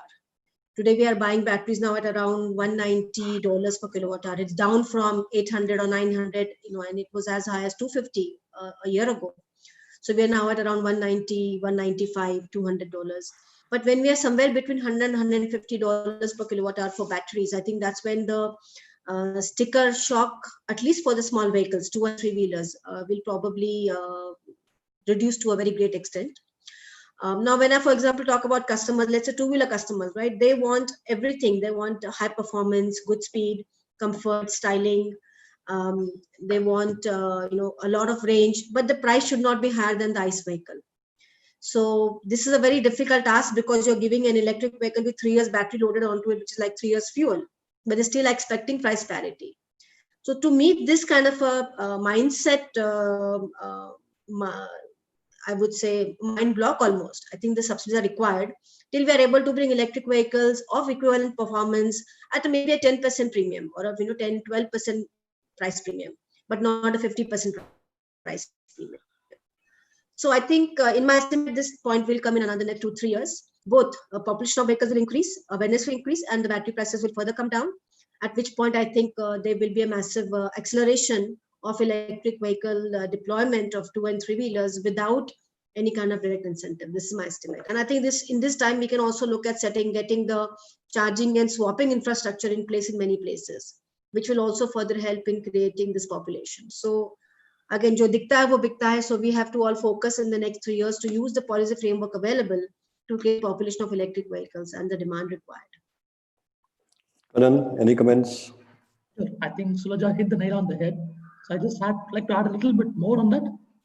So most important thing is right now we are in the right space of incentivization, not only on the technology side, on the infrastructure side, also on the training side, which means it's important for people to also know how it operates and how they service these vehicles. Having said this, right now we are having more and more brands and OEMs coming up with offerings. And in the next 3 years, it is practical to say that people and the brands and the OEMs will know which is the right way to go. Because over the next 2-3 years is when the adoption will start to scale up, and they will also learn and they will also pivot. And since the development cycle typically is between 12 months to 24 months or so, it definitely would take practically at least 2 to 2.5 years, even for an industry to gain confidence in order to scale up. And from a policy point of view, the first 3 years is very critical to ensure that the industry and the customers focus on technology and cost, whereas they don't have to worry about excess cost, which is subsidized by the government. But after that, it also needs 3 more years to sustain that momentum. So in my opinion, we need 3 years of intervention to provide the initial thrust, and then 3 more years of additional momentum to sustain the thrust, so that everybody can pivot, and then we have a proper standardized platform or a technology which takes momentum, and people also gain more trust. And this is how it should be. I leave it to you guys. Thank you, Kanan and Shailaja. Yes, great views. And just to take a pit spot, because we have a luxury of 5 minutes with us, having started early also, let me just try and put a summary into whatever we have discussed before we take questions from the audience, which are already there. Till now, I think what we have sort of discussed and reached a conclusion is a policy like Delhi is a great policy. So to happen, there has to be a lot of work before that. So any such policy that happens in future or otherwise gets amended has to have a lot of legwork, a lot of involvement, a lot of integration effort of all stakeholders is one learning. Second is great policy itself is half job done. And we have seen it in FAME too. To a large extent, it was a great policy, but it lost its way midway, which means continuing the policy implementation, like Shailaja was saying, is so very important from point of view of getting to know what is happening onto the ground at a micro level and do those corrections. If you are launching a rocket to the moon, you have to have side thrust rockets to course correct. If you don't course correct, you will end up not even in moon or Mars, you will end up lost in space. And that's what's happening to most of our policies. So course correction is so very important, and course correction happens only once you know what's happening on the ground. And that's why any policymaker and the stakeholders have to have their ears to the ground to keep on course correcting of whatever was intended cause and what's the result of that and what more needs to be done, maybe not financially, but otherwise, mandating or so. So that is the second point. Third is, perhaps Niti Aayog has cleared or vacated the pedestal of being, on our perception basis, being end all of a big, good, great conduit between the helm of office of Prime Minister and others. So perhaps democratically speaking, OEMs and stakeholders have to gather everybody into the game and collectively think of pushing the right agencies, the government, municipalities, rather than believing that one person will be coordinating on our behalf. And the last bit is, jo dikhta hai, wo bikta hai. And that's one sentence one has to keep in mind, that unless in a place like Delhi or in India, in a closer space, in a closer density, we have a very high visibility of vehicles, whether it is 2-wheelers, 3-wheelers or cars, it won't go into an exponential growth. So the first and foremost thing is how to create enough numbers of vehicles to be visible with a word of mouth, whether it is positive or negative, but at least there is an opinion there on the road, and that carries word to others, 10 others. Because in India, very few people would buy vehicles online or just initially, but they will look for opinions from others. So the most important part is jo dikhta hai, bikta hai. We have to have enough vehicles. For example, Delhi can have a target of 500,000 vehicles, maybe in 2 or 3 years' time, and thereafter leave it. It'll take off. But if somehow we delay it and 500,000 comes in 6 years, 7 years, we will lose it. So the thing is speed, acceleration, quick actions to put that huge number of vehicles onto the road. So these are the few things perhaps we have reached now. Excuse me. Yeah.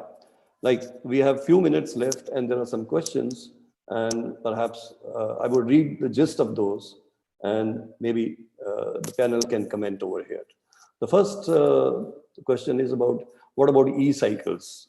Should they not be promoted? To a certain extent, this was covered and asked as a question. Maybe Jasmine can comment on it, about why e-cycles are left out.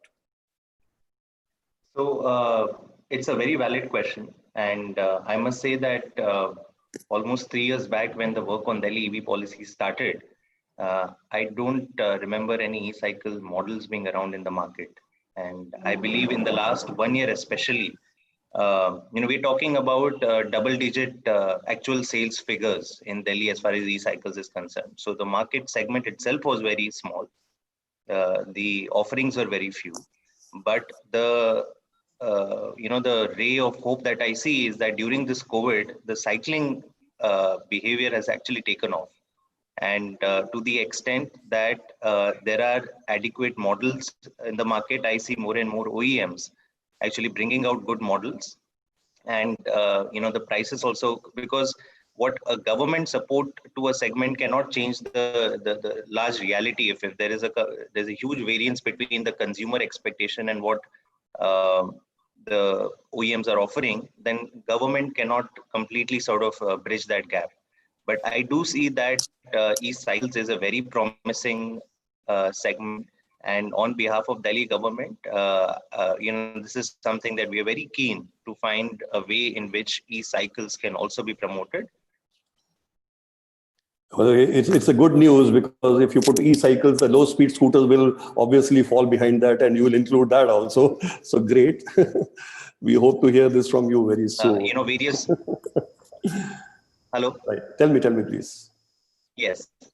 Sorry. So I think the connection was broken. But just one more remark which I wanted to make, which is, as a government, and I remarked earlier that there are various aspects of the policy that we have drafted. And you said 50% is the job of the policy. I would say it's 10%. The 90% work is the implementation. And one big gap that we currently see is that irrespective of what policy we put down, there is hardly any talk or awareness that we see manufacturers taking initiatives or more aggressive initiatives to promote that awareness in the market, because all policies will work out to nothing if the consumer awareness is very low. And today, if I take today's papers or yesterday's papers, we are approaching the Diwali season. All that we see advertisements of is ICE vehicles. So tell me, where is it that the consumers are not going to go by themselves to website and surf? That is the core 0.2% segment of people who are already sold onto electric vehicles. Where is this mass awareness of EVs going to come from? And therefore, I urge all the OEMs that, given that Delhi has set up this kind of a policy framework in place, we promise that the implementation will be as smooth, and we have made note of all the points Mr. Gill has mentioned. You will soon hear about this dialogue platform between the government, a more regular interaction between the government and other stakeholders. But I think amount of work that is required to be done on promoting consumer awareness, and I think that is one important message that I would like to leave this group. Yeah, Justin, agreed. But you are pointing your fingers at some of the people sitting here who are bleeding for last 7-8 years heavily on oxygen with very limited budgets. Oh, that's besides. But more important is, when I speak, when Suruja speaks, it's taken like a marketing talk. When we speak from the policy front, from the government, for example, Swachh Bharat campaign is so successful. Why? Because government is speaking. So I would rather join hands with Delhi government to let government speak about awareness than me speaking about awareness. I'll be just advertising, not speaking about awareness and education. So fine, great idea. Let's get together. Let's pool our thoughts together and resources together to speak that electric mobility जेब के लिए अच्छी, दिल्ली के लिए अच्छी, देश के लिए अच्छी, environment के लिए अच्छी. That will make a lot of sense. If I put it in my ad sentence, it will be taken, अरे बोल रहा है, हीरो वाला बोल रहा है, अपनी गाड़ी बेच रहा है. Great. And secondly, yes, policy may be 10%, but policy makers have to be 50% part of it, which you are already saying, that there will be a platform where we can exchange views. I firmly believe the way professionally this policy has been laid out, there will be many things to come. We will be interacting and course correcting. Thank you. Another question, which is two small questions, and maybe I'll take liberty to answer because we are almost overshooting the time, is one is, can we move out? When can we move out of China? Well, dear, we are already moving out of China in a big way for two reasons. One is because of the sentiments of the country, and second is people like Bosch coming up with good componentry. And as Kannan was saying, and we are saying, that 50% of the vehicle is not made inside, it is bought out from somewhere. So if more people like Bosch create those good componentry and they will have to be pushed like OEMs to create those capacities. Surely we'll be accelerating the localization. And the last bit of the question is, can there be enough EV chargers on petrol pumps so that we can just wait comfortably at the, like we are filling petrol, we can fill EV chargers? Very difficult, very long-term thinking, because even if you have charging stations at petrol pump, one is the parking problems or hazards, etc. But it will be an opportunity charging till you have batteries which can be quick charged. So you can't wait more than 5 minutes on a petrol pump. And in a 5 minutes, you will get what? You will get 5% of the charge or so. So opportunity charging can be done on the road, but complete charging cannot be done on such places which are always full of traffic. There have to be solution. And like in the earlier, Naveen was saying, OEMs are finding their own solution. Like all two-wheelers which are being sold, manufactured by Hero, for example, and so many others, have portable, lightweight batteries. You just take it out, put it in a plug by side of your table or wherever you are going, and it gets charged in whatever 1, 2, 3 hours or half an hour if you want to quickly go away. So the solutions have to be somewhere else, not really putting inside the petrol pump charging station, except opportunity charging. So we have overshot, but I think we have done justice to the subject and we have covered what was supposed to be covered. And I believe that we have, in the end, reached some solutions and reached some opinions which are congregating towards a common cause.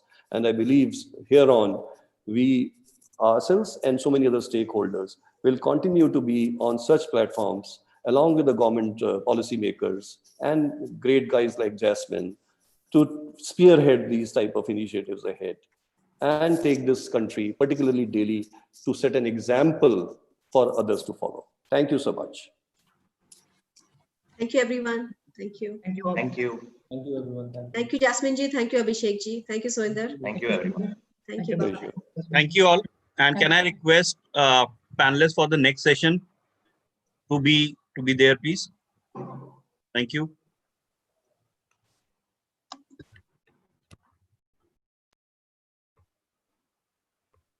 Jeffrey, are you there? Yeah, hi, I'm here. Hello. Hi, Jeffrey. Can We you are hear me? ahead of time. So I'll do one thing. I'll just share the screen and then the report that KPMG has prepared. So you can brief a bit about, and then the audience and the spectator, the I think panelists. we have everybody right already. Who's left?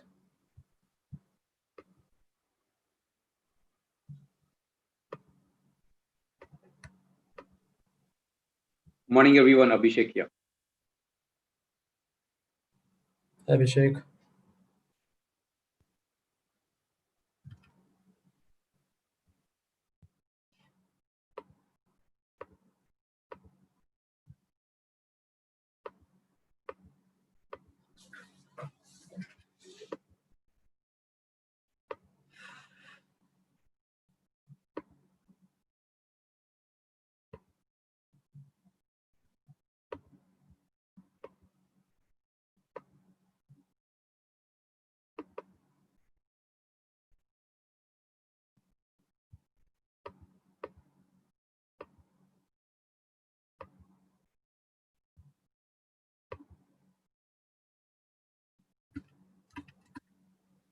So Jeffrey, would you like to just give some inputs? Or Yeah, so maybe I'll just spend a minute or so talking about this before we get on to the main discussion. So essentially, this is a knowledge paper that we have launched today on the occasion of this conference. What you're talking about here primarily is in the appendix, you'll also find a lot of analysis on the various policies by the various states to promote EV. But essentially, the idea here is looking at all of these and international benchmarks and seeing at how do we have an enabling policy framework for EV adoption, what do we look at, and the focus is here is largely on the two-wheeler and three-wheeler ecosystem, because that's what is more critical also for a country like India. Now, passenger cars especially is a little more into the future, but even for passenger it's two-wheelers, it's three-wheelers, and then for the car segment it'll largely be on the fleet side. and then the public transportation side, where we will see a lot of traction going forward. So this primarily talks about the ecosystem, the policy frameworks which are needed, what are the kind of incentives, structures, how has the FAME policy, what are the various options available in it, what are the states talking about, and secondly, how do we ensure that we can supercharge the growth of EV in this country. We also looked at several, the growth path of EVs. Again, of course, it is very well known that in almost all countries globally, there have been a mix of subsidies, whether it is demand side or supply side, to actually propel EV. And once you come to a certain stage where you have enough infrastructure, where you have all of the network and enough vehicles on the road, then you can start looking at it becoming more self-fulfilling. So that's the coverage, and also looking at the various models which are there, various innovative models which have worked, whether it's for delivery, whether it's for fleet movement, whether it's for passenger cars, and the EV play, essentially what are the opportunities that may be there in B2B. So that's the ideal, the idea of this knowledge paper. Also, with the propagation of EVs, there is also one more challenge which will happen, and that's a lot to do with the auto component manufacturers. Auto component manufacturers today, and India in itself has made a name as an exporter and really good quality components, but most of them focused on ICE engines, transmissions, the powertrain. We are amongst the chosen destinations in the world. Now, when this shifts, not only in India, but also globally, that's going to have a significant impact on the workforce, on the small tier 2, tier 3 suppliers also. So what are the areas that they can get into? What are the areas that make sense for them? Because like we mentioned in the previous panel, like it or not, the EV play is here. It's only a matter of time. It's a matter of when is it going to be 5%, 10%, 20%. It's not a matter of if at all. So in which case you will have to be there. We will have to get into the supply chain, whether it's for domestic or for global companies. So that's the overall context of the document. And we've been also analyzing in the appendix. We'll find the various policies by the different states. Some have demand side incentives, some may have supply side incentives, some may have a mix of both. Delhi is one which has recently come up with its policy, which also has been fairly well appreciated. So that's the overall context. Yeah. Jeffrey, we have all the panelists here. We are good to go. Okay, all right. Hi, Jeffrey. Hi, Vishal. Sharif this side. Can we just quickly check my voice if it's okay? Yeah, Sharif, right? Yeah, your voice is fine. Great. Am I allowed to present? I'm not too sure on that. If yes, then I'll be happy to kind of check that as well. Okay, so maybe what we will do is maybe once introduction, maybe you can then present a couple of slides if you can share it on this platform. I don't know if you have that sharing facility on right now. Yes, it is. Share screen, right? Okay, fine. So then we'll start, and then probably we can start off with you. In fact, I'll probably ask Abhishek a couple of questions first, because he needs to leave soon as well. And after that, we can have the presentation from you. Yeah, sure. I'll just quickly check if it's visible to everyone. Can you just give a thumbs up? Yes. Okay, great. Thank you. Okay, so we'll start. Right. We're good to go. Okay, great, fine. So good morning, everyone, and a hearty welcome to all my fellow panelists today. So today we have a very distinguished and very, very diverse set of industry leaders. There are people from the OEM side, there are people from utility, from TERI, and also from financial organizations. So all of them will be very useful today to share their insights on this very relevant topic in today's times. So while public transportation is a main area of discussion and a main area of vehicular pollution today, as is always being talked about in the media, and the governments in both center and the states, various states are doing their best to try to move to better emission norms, or at least, if not EV, at least make some steps towards that direction. But one of the major areas which is not talked about so much also is non-public transportation, because a significant amount of passenger movement today happens also in fleet, in bike taxis, in three-wheelers, etc. And essentially in some states, we also have private buses running, right? So there's a lot of non-public transportation, which is used for shorter hauls also and point-to-point travel. The transition and use of EV for this non-public transport mode, if you may call it that way, will therefore undoubtedly have a lot of significant positive effects, whether it's environmental, economic, or public welfare. So from an operational point of view, as everyone knows, EVs do not have transmissions, do not have cooling systems, resulting in lower maintenance costs, yet end of the day, people look at it as an expensive option.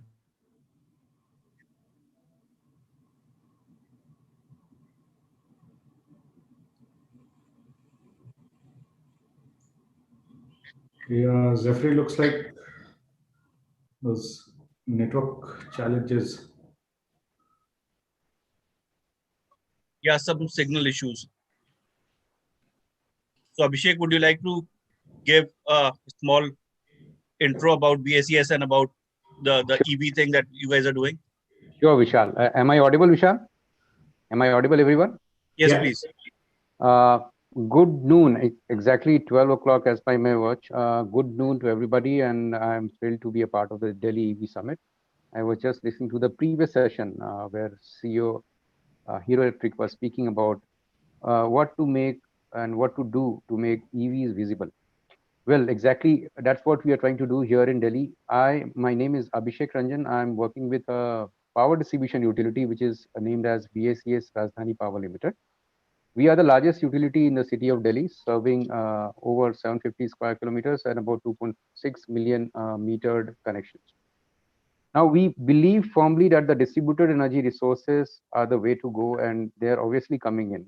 And EV, we consider it as one of the very important distributed energy resources. So this is just not another kind of load for me, just not another metered connection for me. Like somebody is coming to me to get a metered connection for 10 kilowatt or 20 kilowatt, something like that. So therefore, we attach a lot of importance to the electric vehicle. Since the past 2 years, we have seen a lot of activity right from the Government of India, the Central Electricity Authority, constituting the committees. I think that was first in January 2018 when they constituted technical committees and the policy committees to look into respectively the technical aspects of the charging infra, of which I was fortunate to be a part of it. And then the other was the regulatory and the policy initiatives.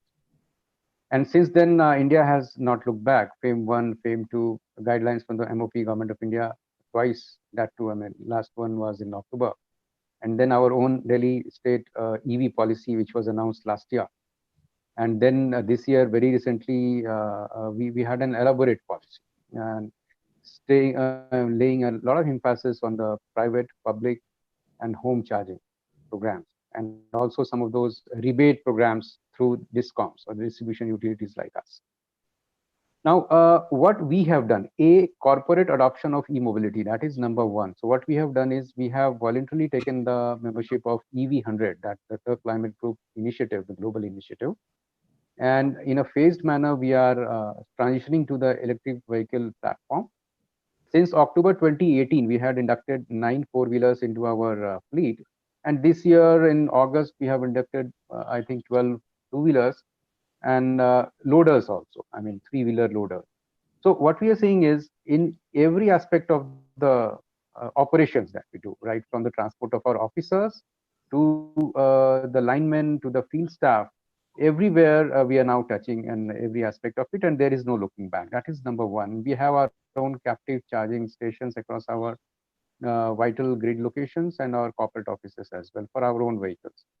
Apart from that, we have also tied up with various agencies like ESL, landowning agencies like Municipal Corporation of Delhi, even agencies like Rajasthan Electronics India Limited, REIL, other providers like fleet operators like Blue Smart or Ola, you name them. I mean, so we have tried, even the Common Services Center, CSC platform of the Government of India. So we have tried to create an ecosystem where we play a pivotal role in enabling access to electricity, which is very competitive in terms of, because there is a backend infra cost as well.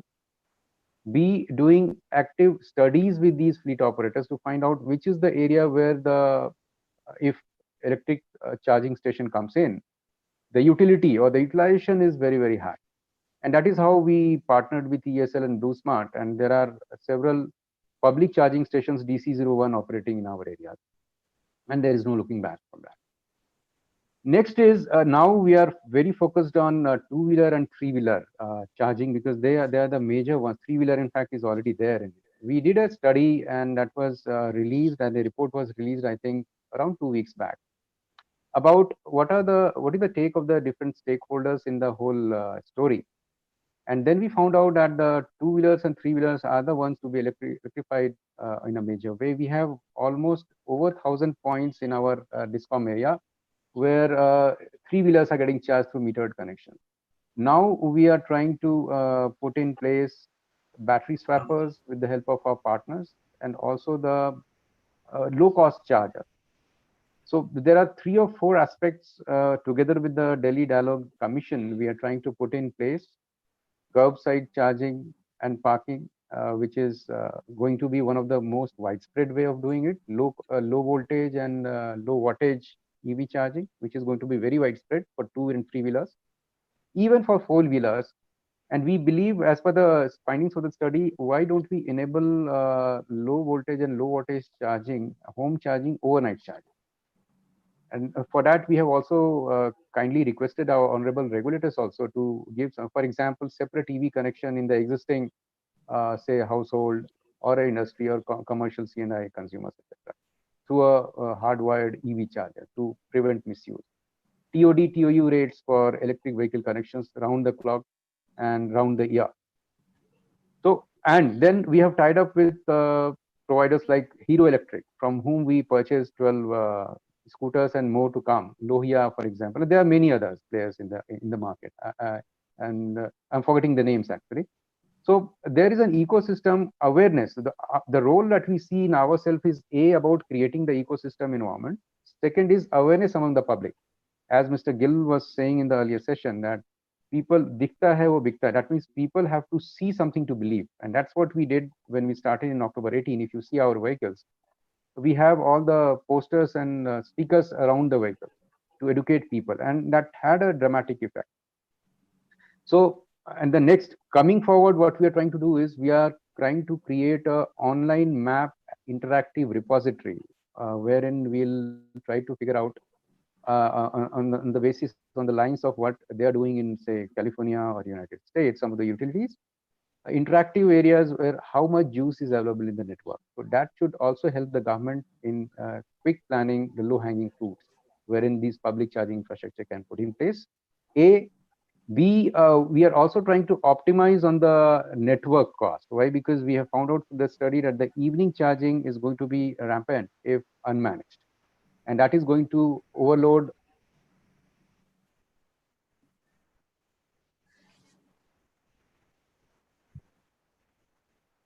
already over. Of the network cost is also very, very important. So these are the aspects for which we have also advocated and requested our regulator for enabling the concept of managed charging as a part of the regulation, the supply code regulation. So I'm very hopeful, and I'm aware of the government of Delhi's intent to put in place 200 locations immediately, and we are glad and proud to be a part of the initiative, and looking forward to actively contributing. Over to you. Thank you. Yeah, hi. Sorry, I had some connectivity issues. So maybe I'll just ask you one more to elaborate.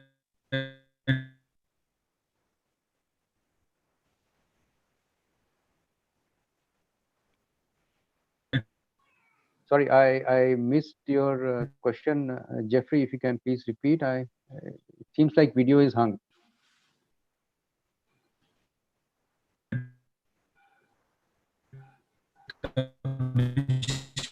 Is essentially also, as you mentioned, utility companies. Some of the additional best practices, California always, as you mentioned. Can you hear me? Yeah, I can hear you now. Yeah. Yeah. So I was saying that undoubtedly utilities have a very important role to play, especially in democratizing the charging, and also there is enough setup everywhere. Now, California is always talked about as best practices, and some of the US and European models are talked about in the way that various charging infrastructure and ecosystem setups have happened.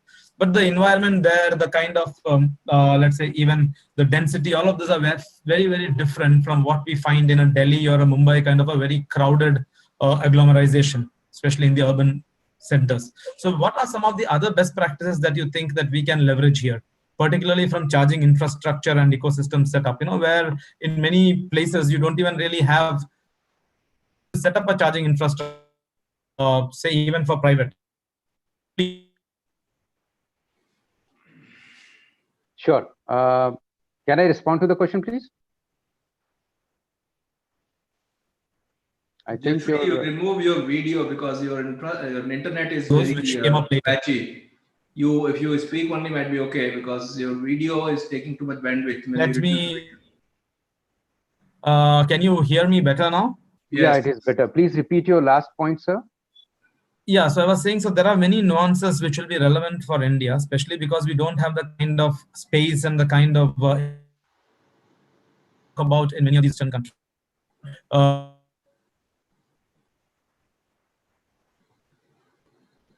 Yeah, you're right. I mean, the situation in the ecosystem in India is pretty different from the Western world. And that is what I mentioned. Which we can use in the Indian context. Yeah, sure. I got your sense. I got your question. So yes, you are very much right that the environment, the ecosystem there in the Western world is quite different from here. A, population density, B, the lack of space, C, the nature of the vehicles are also very, very different. D, also the behavior, the habitual habits of the people in terms of the mobility is also very different. Okay.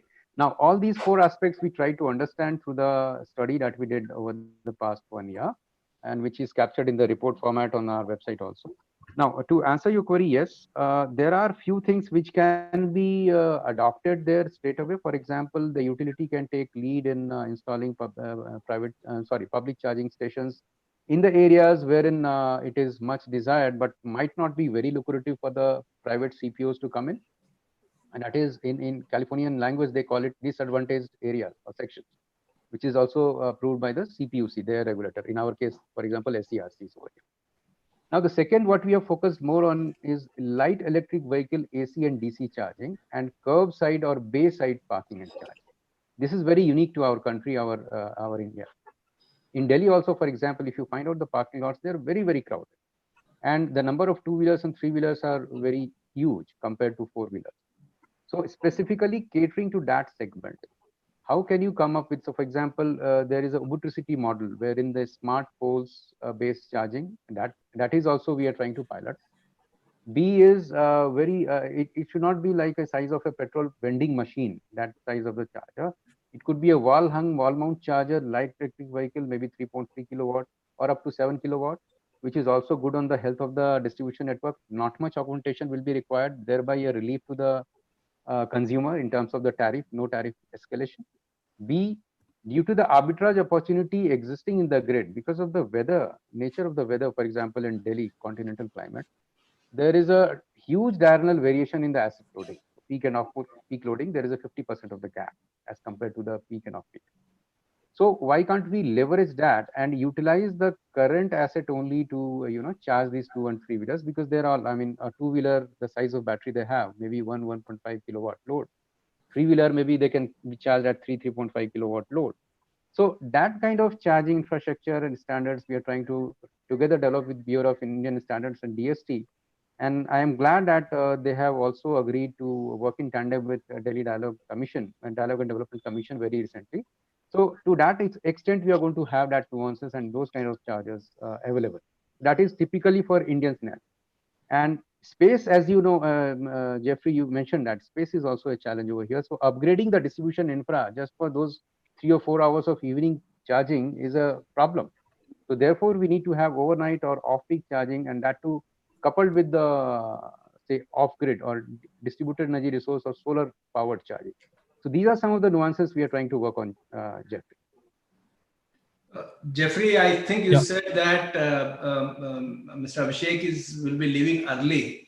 If so, I have a quick one for him before he leaves. Is that okay? Yeah, that's fine. Sure, go ahead. So Abhishek, this is R.K. Mishra. You might have seen those blue Yulu bikes in Delhi. Yeah, good afternoon, sir. Yeah, I have seen them. Yeah. So by the way, we are the largest EV people in India. We have more than 10,000 bikes across the country. Bangalore has highest. As an utility, see, if I have a car, I'm not going to dump my car and buy another electric car unless ESL gives me free. I'm a government officer, which of course sort of keeps telling me nobody's buying. If government is making infrastructure for four-wheeler for private use, I think it's a waste, because I charge my car in my home in the night, which will go 250 kilometers, or I will my commute is 100 kilometers. So I'm not going to use it. Yes, taxi wala will create a shed of his own, like in Bangalore, Bhagirathi has done it, and they will do it. What you as a public utility should focus on, electric utility should focus on, create the base. For example, our charging box is like a refrigerator, which can charge 12 batteries at a time in 3 shifts, 36 batteries. Now, we are putting into some mom and pop stores or kirana stores and all that risks of that. I mean, every corner you have an office. Give us a place. We just need a 15 ampere plug. We'll put one of our boxes, 36 batteries charged. You get the money, we get charged, and we all are happy. Rather than creating this huge, and by the way, individual two-wheeler and three-wheeler, he'll charge at home only. Three-wheeler charging at your station for 2 hours, his business is gone. So I think we have to be very clear what we are trying to do. We are not Europe. By creating a curbside, one guy comes and parks his diesel car. You can't remove it so the electric car can be parked there. Correct? So this is something we have to be very practical of what our country is needed, and fleet operators are the first adopters, whether it is four-wheeler or two-wheelers, and the people who are augmenting public services like public transport, first and last mile connectivity, like Yulu and somebody else might be doing. I think focus anyway. I'll have our folks reach out to you in Delhi. Please talk to them and see if something, because your offices could be the first places where we just need a refrigerator size, 2-3 boxes, and life gets going. Of course, all ESL. Discuss with Saurabh, who happens to be my junior. We putting at all ESL stations, but there we have to create one dabba. We have to create a roof on top of it, and then SDMC will come. I mean, God knows. So Jasmine also has spoken to. Ideas and policies are there. Correct. We wrote the first EV policy in Karnataka. I also happened to advise some government agencies. I think let's put on some practical. As somebody you rightly said, जो दिखता है वो बिकता है. आपके यहाँ लगा देंगे तो और लोग भी मांगेंगे. I think we should. I agree with you. I mean, one of the things is swapping batteries. So they are already there, as you said. One box refrigerator, there are multiple. Last year, I happened to visit Ola facility in Gurgaon, and now I am very happy to tell you that Sun Mobility has put up so many dabbas in our areas also. They are all operational for e-rickshaw swapping and all. Yeah. This is one of the areas where we need to look in, where for two-wheelers and three-wheelers, this is possible. Yes. So definitely, yes, a network of this is required. Definitely, yes. So we'll reach out to you. Let's see how it goes. Sure, right. Sure. Thanks. Thank you. Thanks, Mr. Mishra. So maybe I'll ask you the next question before I go to Sharif. So as you mentioned earlier, Yulu today is a leading shared e-mobility service provider, primarily using electric two-wheelers, and has presence across many cities, right? Even beyond Bangalore today.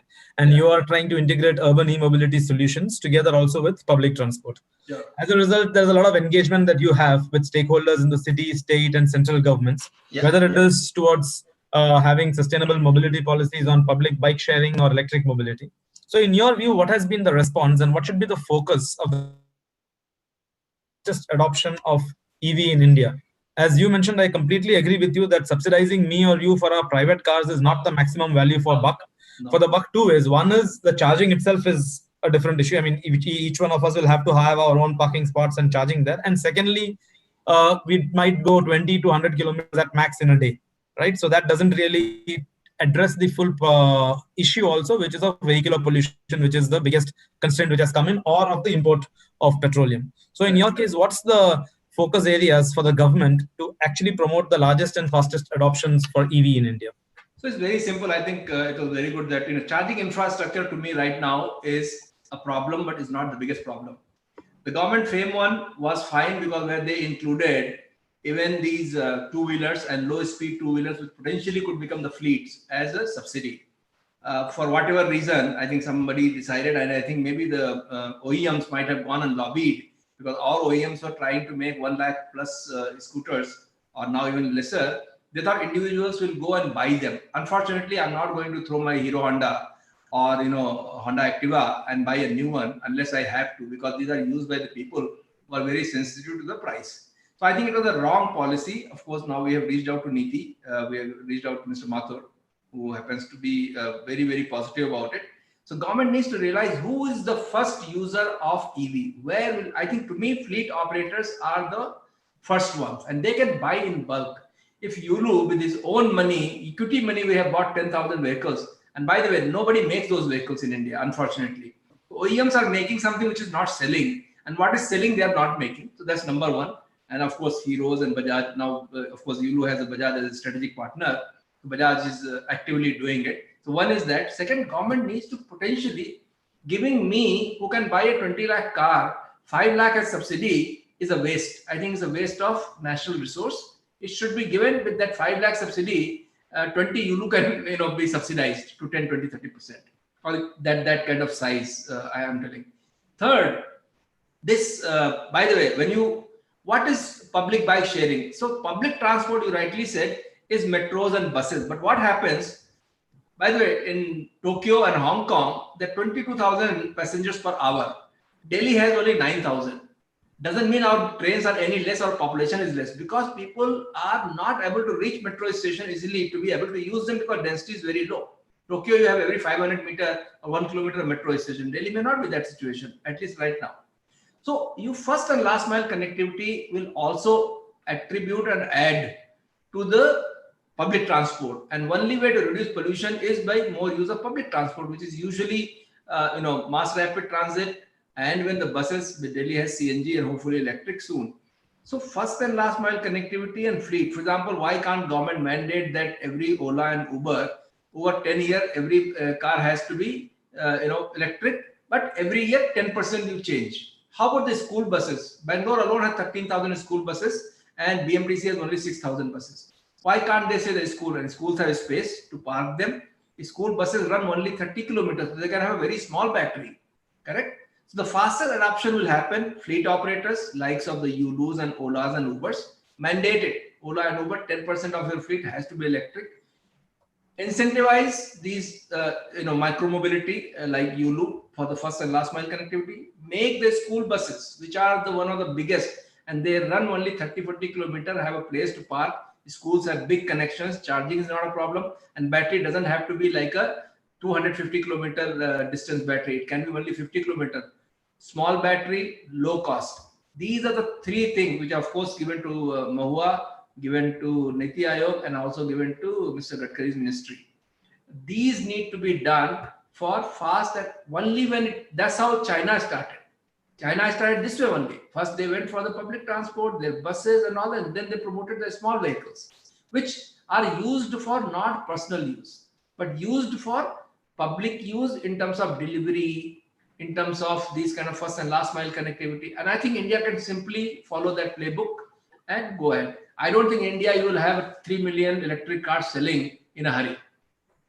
Nor these 1 lakh rupee scooters, you'll not have millions of them being bought. Chetak from Bajaj is an example. Ather has brought something, that's an example. And three-wheelers, you have mandatory policy of permits. In Bangalore, we have stopped no more, petrol scooters. 2 3-wheelers, no license will be given. But if you have electric, 50,000 licenses are available for free. So those are the kind of policies. I've also met Jasmine, explained to them. Delhi is a very complicated because 3-4 governments run Delhi. But I'm sure Delhi can come together and do this. Right. So thanks for that. And maybe I'll move on to Sharif. Now, Sharif, you have been working significantly also in the area of commercial vehicles for EV and also on FAME too. So maybe if you want to share your presentation first, we could start with that.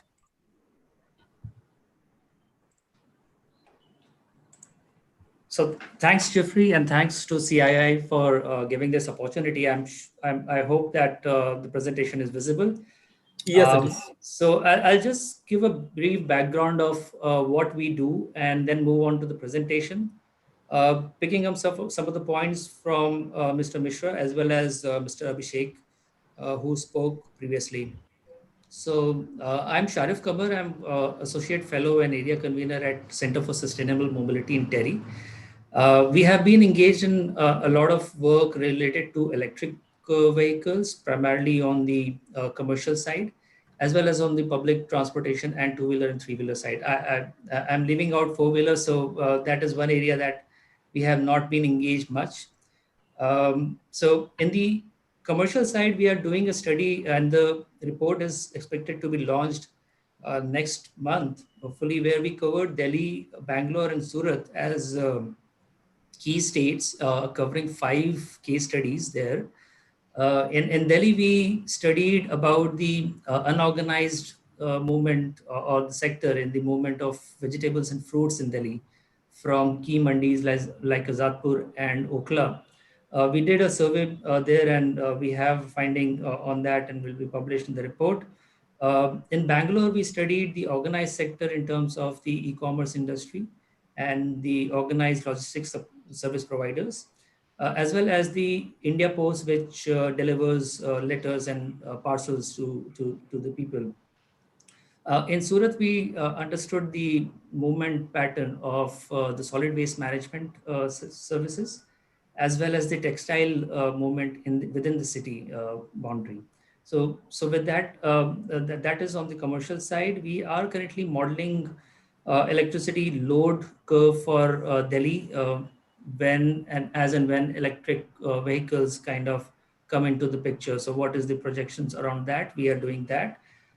In the three-wheeler sector, as slightly touched by Mr. Mishra, we did a study on the three-wheeler on Nama Auto in Bangalore, and we did a pilot study on retrofitted electric three-wheelers in Chennai, where we deployed 10 or 12 electric three-wheelers, and that report is published and is available as well for the benefit of the audience.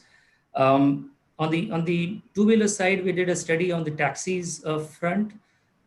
So these are some of the segments where, as Mr. Mishra mentioned, these are primarily the fleet owners side or the non-public transportation side work that we have been engaged in. And there is also, I mean, there is a belief from our side also that these are some of the areas where there is a silent revolution happening in terms of electric vehicles. While we are talking about that, I just wanted to keep certain things in perspective.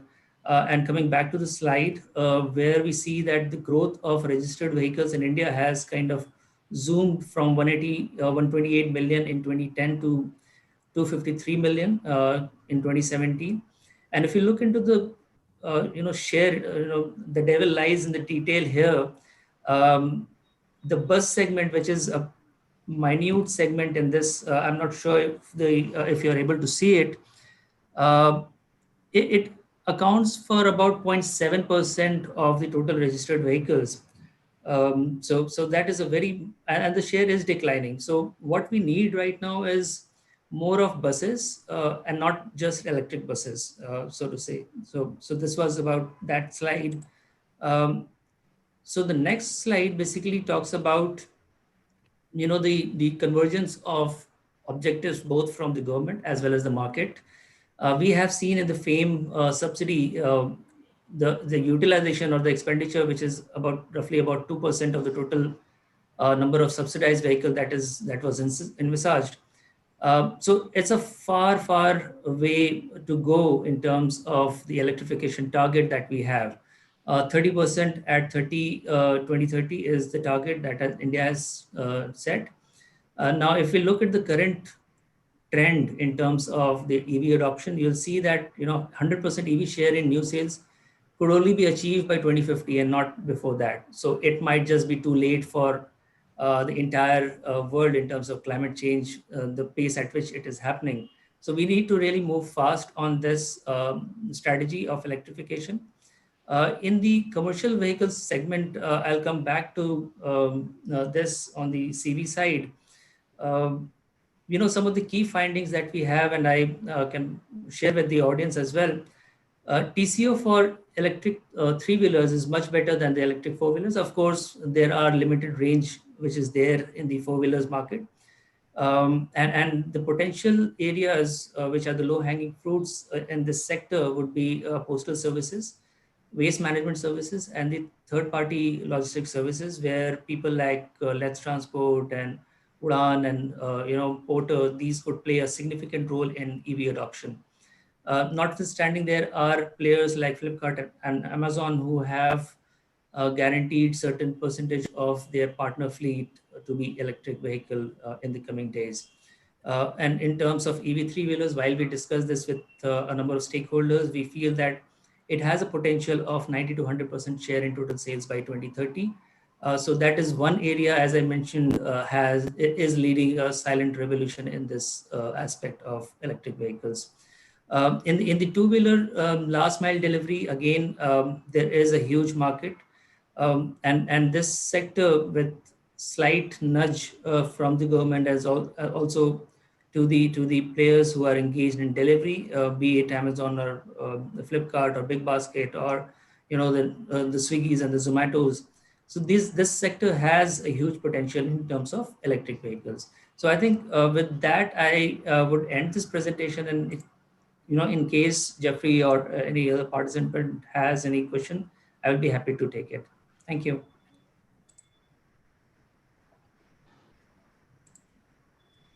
Sure. I think that's fine. We'll come back to you on some of these topics. Meanwhile, Goldie, if I move to you, your company was also one of the first and largest electric mobility services, right? Where you offer connectivity to a lot of commuters daily through first and last mile transportation. So what role does a company like yours look towards playing a market which exists, and then we all came to play into it? We are all the market makers here. In fact, everybody sitting here is a market maker in this sector. So what role do you look at playing towards driving this, especially let's focusing on Delhi, for instance? Thanks, Jeffrey, for the question. Thank you, CII, for having us, and good afternoon to all the fellow panelists. So you're right. I mean, we started our journey. Essentially, we were India's first electric mobility services company way back from 2014. And in the last 6 years, we have delivered more than 65 million rides, right, in the last mile and the first mile, predominantly in Delhi NCR. And the role that we've played all the way over the last 6 years has that been to supplement and augment the public transport systems. I mean, that's one of the most fundamental premises of what, not about replacing something. It is fundamentally about how do we augment the existing public transport infrastructure in cities, right? And so we are, in a sense, an extension of the existing public transport systems, predominantly Delhi Metro in cities like Delhi, or other bus service in other cities. And so that's fundamentally the role. From the space that we operate in, and as Sharif just presented a short while ago, and there are enough reports over the last 5 years in terms of the segment within the vehicular segment that is best poised for EV adoption is three-wheelers, right? I mean, any which ways you look at it, that's where today the scales are. India is already the largest, EV country from a three-wheeler perspective. Count all the, e-rickshaws and so flying in the northern and eastern part of the country. So, it's a very well-poised market for EV adoption. That's why we're driving the transformation by providing the first and last mile services using electric three-wheelers, using very sort of technologically advanced features as far as the vehicles are concerned, providing the consumer tech experience that consumers aspire for today, ensuring it's a safe, convenient, and very economical ride, because India still is a price-sensitive market. We need to build to the needs and the aspirations at the same time of more than 70% of the pyramid, the Indian pyramid, right? And that's a very, very unique space that we offer our services in. So the role that Smarty and companies like Smarty can really look to play is help be a very, very natural extension of the existing public transport system. B, help provide those services in a manner that meets the aspirations of a modern India, which demands safe, convenient, technology-enabled. And C, ensure it's very, very economical, right? Because that always will be the bottom line. So those would be sort of the three key, role that I believe players like us, but also like us, many other players would need to play. Right. Thanks. Satyam from Lone Tap. Now, your company is an online platform and focuses on millennials as a key segment. Now, this also is the right segment and the right profile who's interested in electrification and is more environmentally and socially conscious today. But the first time cost, as was mentioned also in the previous discussions, becomes a very, very critical deterrent for them. While nobody looks at it as the industry would like them to look, nobody looks at it in the sense that this is not only the cost of the vehicle, but it's the cost of the vehicle plus everyone looks is going out from your pocket in the first instance. But there are many models available globally where you have where they try to offset this. So what schemes and offerings in your view, because this becomes important as to how it can be bundled and how new buyers can be brought into the fold. So what schemes and offerings can be specially customized for the EV buyer and help in driving this preference in your view? Yeah, thanks for this one, Jeffrey. And essentially, we always look at a problem from two angles. One, as Mr. Mishra also mentioned earlier, the quickest or fastest adoption always happens from the human behavior. So it will happen despite of the fact that the infrastructure and all will take some time to come back to the level. It will happen because people want it more and more. So the people are the one who has to accept it. So it's more of an adoptive nature, and it has to come into the easily sync up with the human behavior, and that is how the adoption of a technology or adoption of a product happens. We have seen it time and again across mobile penetration in India or globally also with the Walkman and all, which has happened earlier. So similarly, what we did with electric vehicles is that we always looked at that the cost of ownership of the vehicle over a period of 3 years is always 25 to 30% lower than the cost of ownership of a traditional combustion engine vehicle. And so we looked at it, and then we said that, hey, how to solve it? And the way to solve it was that we tried to peg, the first thing we did is that we tried to peg the monthly installment to the typical amount of a maintenance by the way of AMC or a fuel charges and all, which you will pay in a traditional combustion engine vehicle, which is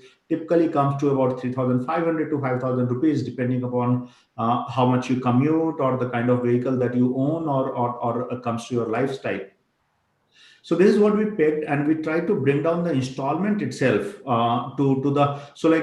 we conveyed to the market that you can own a vehicle in the cost structure where you maintain a vehicle. Okay, so it was a very important communication as far as the whole generation is concerned. Both it clicked with the traditionalist, where people.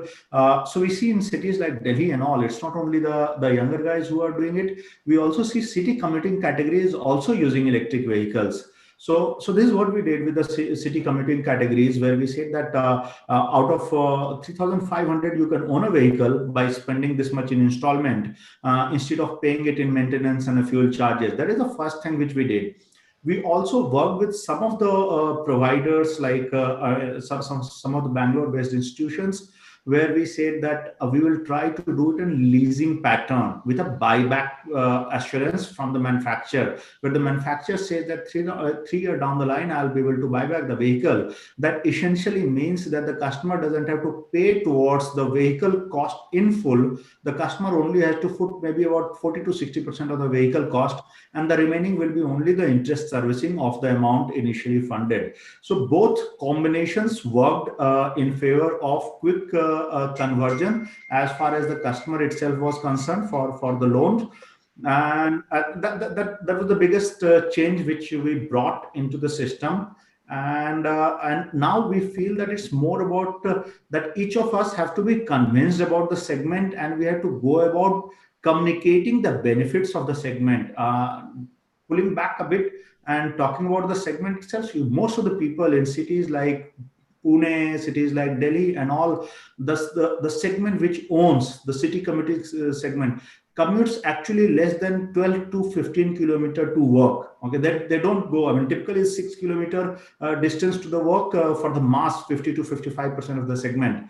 It's 6 to 15 kilometers of the work. So the charging infrastructure, charging issues are not as much as it is made out to be. And the fact that the kind of initiative which Delhi government has taken in terms of the initially footing the bill of those 5,000 rupees and all, that actually shifts the needle more and more in the favor of having a smaller installment, having low maintenance charges, using it for a quick commuting, where you are not really looking for a performance bike. You are actually looking for a good use case. It's like a typical scooter kind of a stuff, and not a bike kind of a stuff. That is where we see the most of the market or most of the trends setting up across India, not only in Delhi. Okay, so maybe a follow-on question. So what is the way forward for LoanTap in this segment? Because this is an area which has just started showing green shoots, and it's a long way to go. It's, in some sense, you can call it a sunrise sector, right? Yeah. So how do you see this as increasing its share in your overall portfolio and being part of your vision, also your corporate vision for the future? So as an organization, we have dedicated a separate subsidiary for this business, which is iLoan Financials, which is an fully owned and operated NBFC by LoanTap, which will be doing only electric vehicles.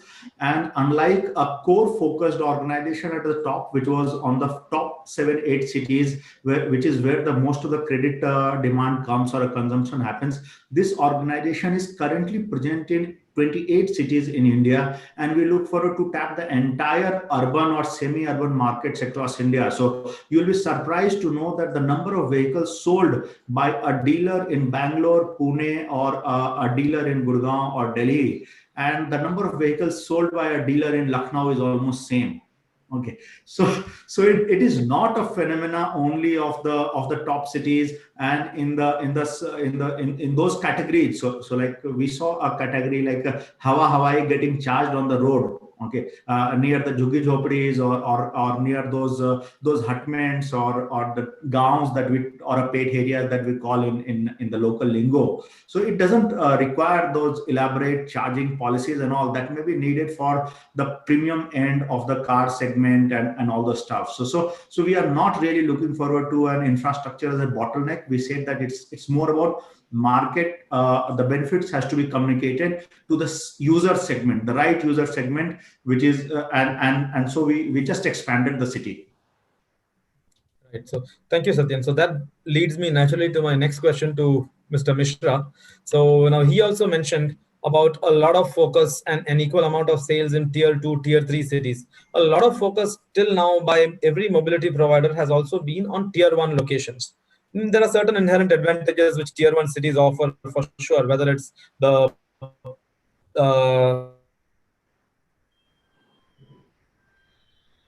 thoughts on including PBS, for instance, in tier 2? And are there any specific challenges that you face now? So I think as Satyam was mentioning, I kind of fully agree with him. Unfortunately, our OEMs never wanted to do anything new. They thought, okay, fine, so much of Hondas and Chetak, Bajaj are selling, India, nothing will happen. And anyway, if it happens, I'll come import from China. By the way, you'll not believe they don't even make the wheels here. Okay. So none of these guys had any clue of how to do the electric vehicles. And suddenly they realized that, yeah, whatever they're making is not selling, because they simply thought that, okay, make a fancy and performance bike. It didn't happen. See, India is a very price sensitive market, and they will buy something which does their job in a price they want. That's why India has the maximum bikes in 100 to 150 cc, whereas these bikes are not available in any developed market for that matter. So I think a lot of blame goes to OEMs because they were happy with their status quo and they didn't want to, and they were very happy with, oh, we are the world's #1 two-wheeler manufacturer and consumer and blah, blah, blah, blah. So I think blame lies squarely on them, and if they fail and some foreign entity comes and does, I think they are completely to blame because they have done nothing. Frankly speaking, I can't find a single decent electric scooter in this country. Period. That's how it is. And we buy in bulk. You alone has more vehicles on the roads than whole country has produced. And this is a shame. So this is something, and of course, as he said, actually, two-tier cities where the elasticity of their income is much more restricted than the bigger cities will go for these much faster.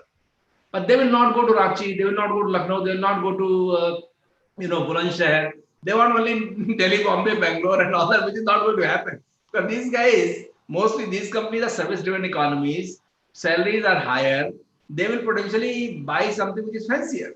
They will not buy something which is utilitarian.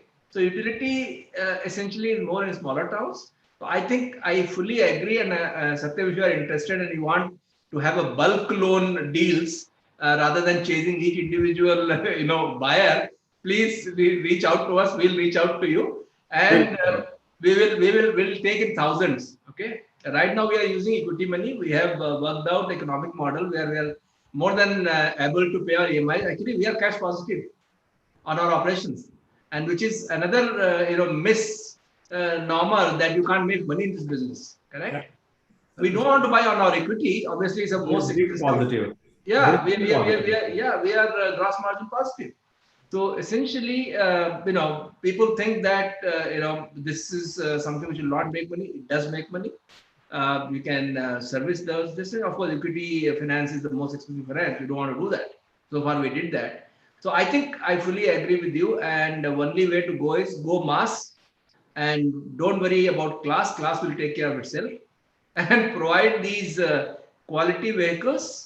I'm sorry, the top end manufacturers of this country have this, their first version was rusting within 3 months. Batteries were all over the place. It was like just a disaster. We were so disappointed. So I think hopefully, I don't know if anybody from OEM is here, but if they are here, they should listen to this. And we are their customers, not the individual Ramlal and Shailendra Kumar and whatever Murugan in Chennai. It is the fleet operator they should focus on, and they sell in millions. That's what I would like to say. Right. So moving on from there to passenger transportation, from passenger to delivery vehicles, Goldie, now Smarty has recently entered into last mile delivery and logistics also using electric vehicles. This is an area which has been going forward. So what is your view on this, your take on this, and what has been your experience so far? So I think, the move to the last mile delivery was a natural part of our strategy, which, we started sort of our pilots last year. We saw success and a lot of demand, and early on in the year, around January, February timeframe, we launched a different business unit to tap into that opportunity. And then COVID happened, right? Which was kind of a blessing in disguise for us. While the passenger mobility witnessed a sharp downturn, it was compensated by the delivery side of the business, right? And in the last 8 months, between February and up till now, signed up pretty much all the marquee e-commerce company, the e-grocers, some of the air cargo companies to manage their last mile delivery. Now, what we have really seen is that where we are able to add tremendous value to our customers, it's a pure B2B operations, is by reducing their cost of deliveries by as much as 30% plus. And if you really do the maths, especially for e-com companies and all the companies that have to get shipments to consumers at their home, logistics, especially last mile, actually adds a huge amount of cost and puts pressure on their margins. Now, because of the fact that we are using electric vehicles, because of the fact that we are able to sort of create new skill sets, wherein a driver also delivers.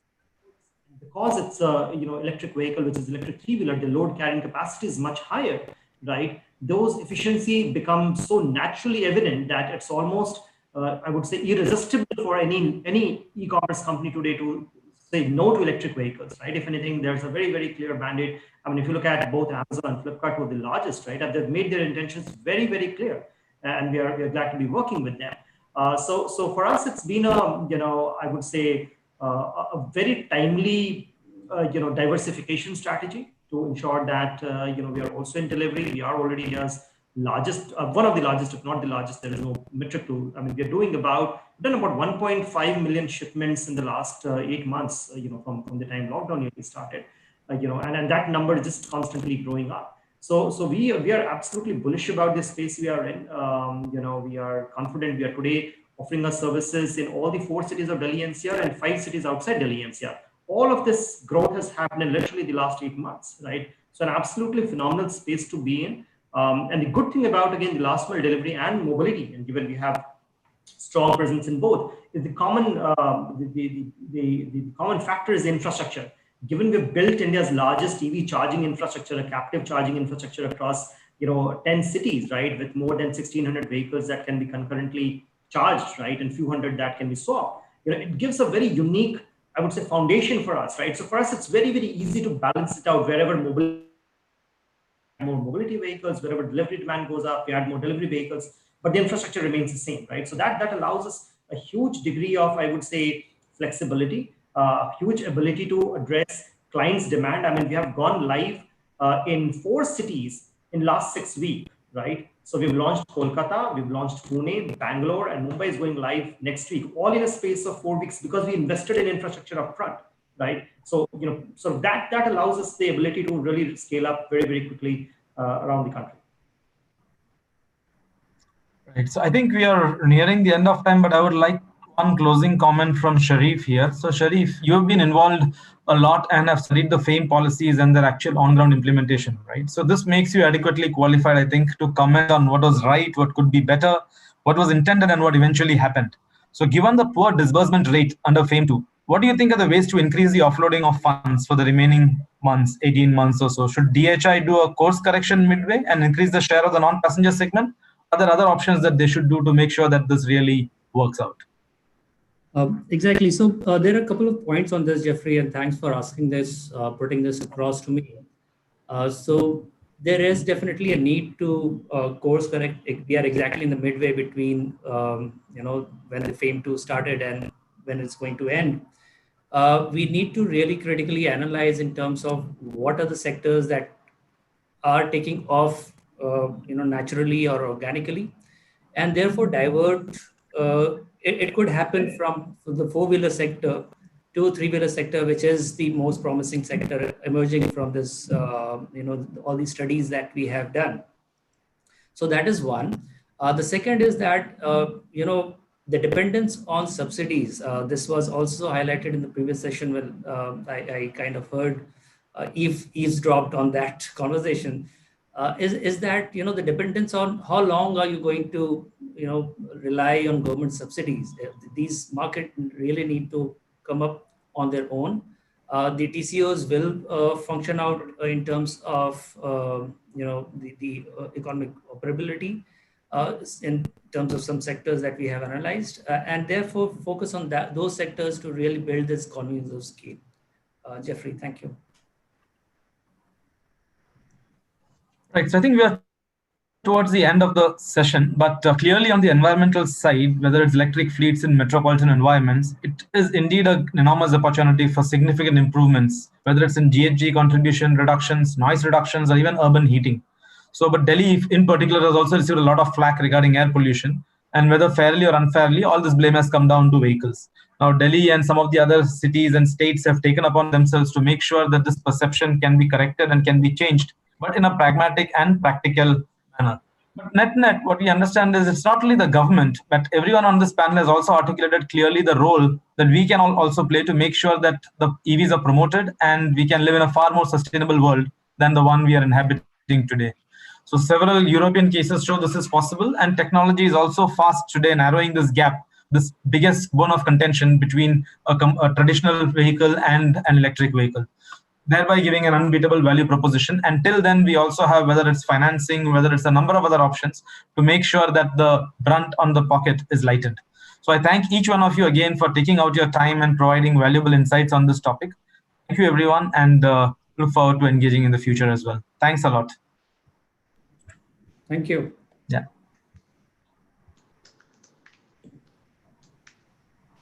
Thank you. Vishal, over to you. Yes, thank you, everyone. And we have speakers for the third session already lined up. So I request Gaurav to take it over. Gaurav from KPMG. Thank you.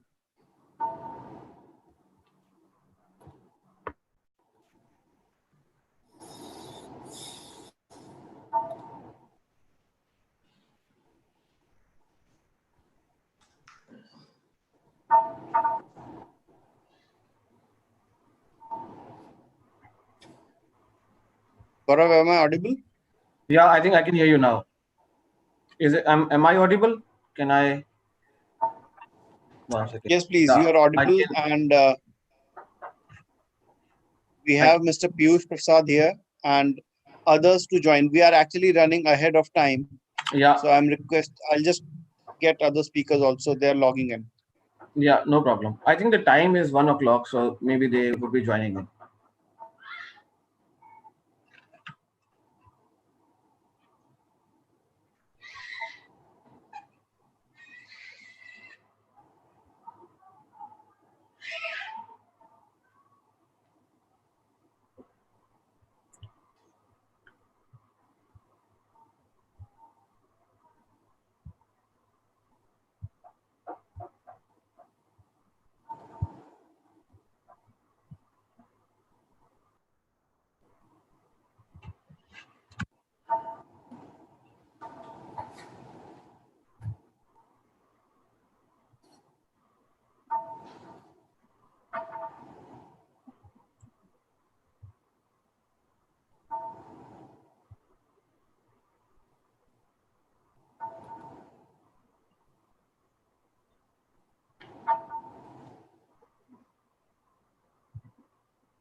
Hi, Gaurav. This is Piyush here.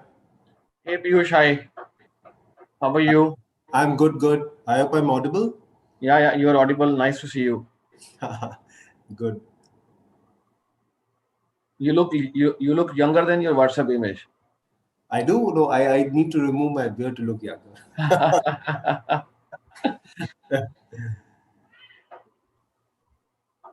With this background. So,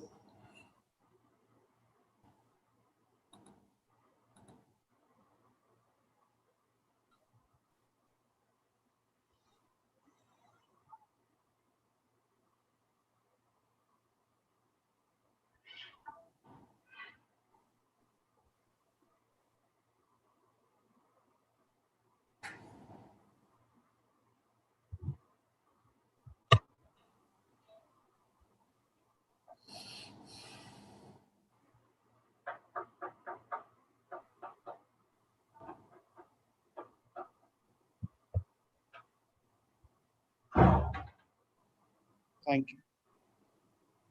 So Gaurav, we can start. There is a last minute change. Mr. Rahul Sharma from Revolt is not able to join because of some family thing. He has to be out.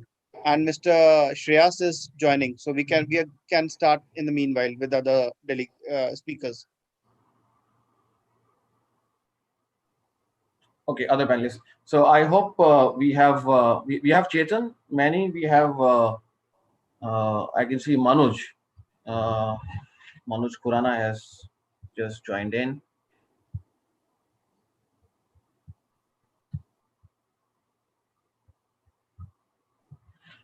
Okay, so Vishal, Mr. Manny and Mr. Atul Arya from Panasonic will join.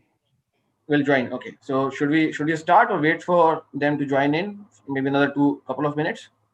yeah, I guess we can wait for 5 minutes. Supposed to start at 1. So yeah, that's what I think. Everyone when I interacted on message, I was of view that they would be joining at 1. It is not appropriate. Gaurav, in the meanwhile, what I can do is I can share the report that we released earlier this morning. Sure. So you can just give few words about it. Absolutely. I can see Atul.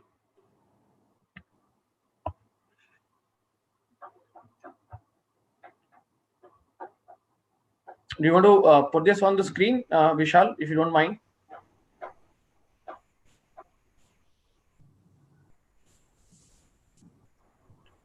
Can you see the screen now? Yeah. Good afternoon, all. Thanks a lot. Thank you very much for this opportunity and also joining in around lunchtime. I hope I will not put you to sleep, and we'll have a very enriching session. Today in the morning, along with the Transport Minister and with CII dignitaries, we released a thought leadership document, which is shifting gears, the evolving electric vehicle landscape in India. Now, this thought leadership document has been created over the last couple of months and focuses on key aspects around electric mobility, particularly about India. We have seen a number of thought leaderships, number of knowledge papers, and which have speak a lot about the global landscape, etc. And that is getting lost with the electric cars into picture. Now, India is electric two-wheeler and electric three-wheeler market, along with significant opportunities around the energy operator business, maybe electric, maybe swapping or charging infrastructure, etc. So this document captures the essence of India. It has been tried to give a balanced view and taken some kind of cues about how do we see electric two-wheeler, electric three-wheeler market expected to evolve and evolve over the next say 5 to 7 years. How do we see the penetration? What is government doing? What are the various policy makers talking about? We have also tried to come up with a view on what are the key policy gaps that we see, and if those are bridged, we might see a faster adoption than what we are seeing here. A holistic document we have tried to capture along with the key segments, innovative business models around battery leasing, swapping, etc. Some segments which are expected to move faster, where the set of asset is faster and higher, the economics are coming out to be better, like the B2B segment, given enough emphasis over there. So overall, a piece of paper where we would like to take feedback from all of you dignitaries as you get time to go through this. This is the 35 odd page document, and happy to be connected with you on this offline and online as we move forward. So we can start. Mr. Maini will join in another 2-3 minutes. No He's just problem. winding up his meeting. He was prepared for 1 o'clock only. But Sure. we're good to start, Gaurav. Thank you. Thank you, Vishal. Thanks a lot. Very good afternoon to all of you once again. I'm Gaurav from KPMG. I got the honor to moderate this session with such esteemed guests and panelists around here. And it's my absolute pleasure to be part of this marquee event, first event organized by CII. As we all know, electric two-wheelers are expected to be forerunner of electric mobility in India on the back of favorable central and the state government policies, giving reasonable discounts, reasonable incentives to begin with, along with increasing customer awareness. Over the last couple of years, we have seen that the customer is becoming more environment conscious, and also the events around COVID, pandemic into the picture, and stubble burning again taking the surface in Delhi, and both are a deadly combination for human lungs. I think it can't be a better or an opportune time to discuss electric mobility centered around Delhi and in particular around India, to see how do we see the adoption of electric two-wheelers. So the central point of our discussion today will be electric two-wheelers, key challenges that we are facing, key headwinds that we are facing, which are restricting the adoption of electric two-wheelers. We may dig deeper into with the esteemed set of panelists that we have here. Without wasting much time, without taking much of your time, let me quickly introduce to the set of panelists that we have.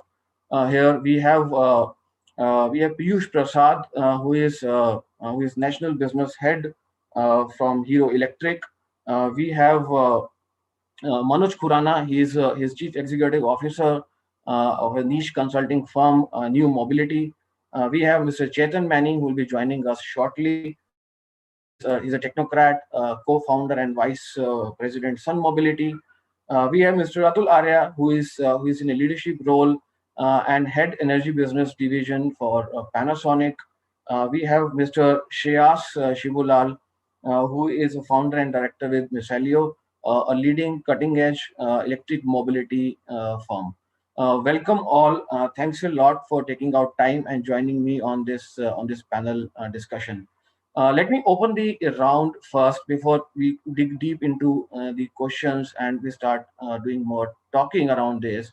I think let me take the opening remarks from each one of you around how do you see the short-term electric two-wheeler market over the next, say, 12 to 18 months. Do you see COVID has impacted electric two-wheeler segment adversely, or it's an opportunity in question? Over to you. Anyone can start. Maybe a very brief 1 or 2 lines of opening remarks before we dig deep into the other aspects of our discussion. Maybe Piyush, you can start. Yeah, thanks, Gaurav. Thanks for having me over for this panel discussion. So your question is, how do we foresee the next 12 months or 18 months? Before answering that, let's see what has happened for the past 6-7 months of this financial year. We have seen an unprecedented time. Despite that bad times, if I may dare say, it has been reasonably good for the EV industry. We are foreseeing a growth over last year. We are foreseeing faster adoptions thanks to the perception of how the pollution actually impacts us, and also opening of eyes of many stakeholders and the end customers as well as the intermediary customers towards the benefit of EVs. So that's what has happened. So the next 12 months, my take would be, I am very positive and I'm very, I would say, optimistic and bullish about the growth of EV. Now, we have to, once we deliberate further on, we have to understand EV in 2 aspects. One is the commercial side, the business segment, which we call the B2B, and the other would be the B2C, which is the individual customers base. So I would see a growth far more significant in the B2B segment going forward. Notwithstanding the growth in the B2C, but the driver of the growth is going to be the B2B segment. Yeah, thanks. I think if I move to Atul, to you, to take your quick opening remarks on the electric two-wheeler market and your outlook on that. Well, I think a two-wheeler manufacturer has already spoken about two-wheeler market, so I think he was the best suited man. But I can still speak about it a little bit as with my limited knowledge. I think overall there is a lot of push from various government agencies typically, and when I say speak two-wheelers, maybe I'm extending the definition a little bit and adding electric bicycles also, and many of us may have observed that the trend on bicycling has caught up like anything in this last 6 to 7 months. If you speak to a bicycle manufacturers, or if you just walk into a shop and say, I want to buy a bicycle, you won't find one. That was the situation at least a month back. So I guess typically that's a big change which we have seen. So this may have come from the health perspective, this may have come from the clean air perspective, both, or maybe government's push. But that's what is a key trend for me to really observe. And I guess the question of whether electric two-wheelers will happen or electric mobility will happen, which is the one which used to be debated if we were debating or talking 6 months back or a year back. Now it's only that how much it is happening and who is doing it. So I guess that's a big change which I have seen from whether it will happen or not is no more a question. Thanks for putting it so clearly and so briefly. Maybe Manoj, your opening comments on the e-two-wheeler industry. If you want to combine the electric bicycles, you add a new dimension, and which is equally important, I believe. Over to you, Manoj.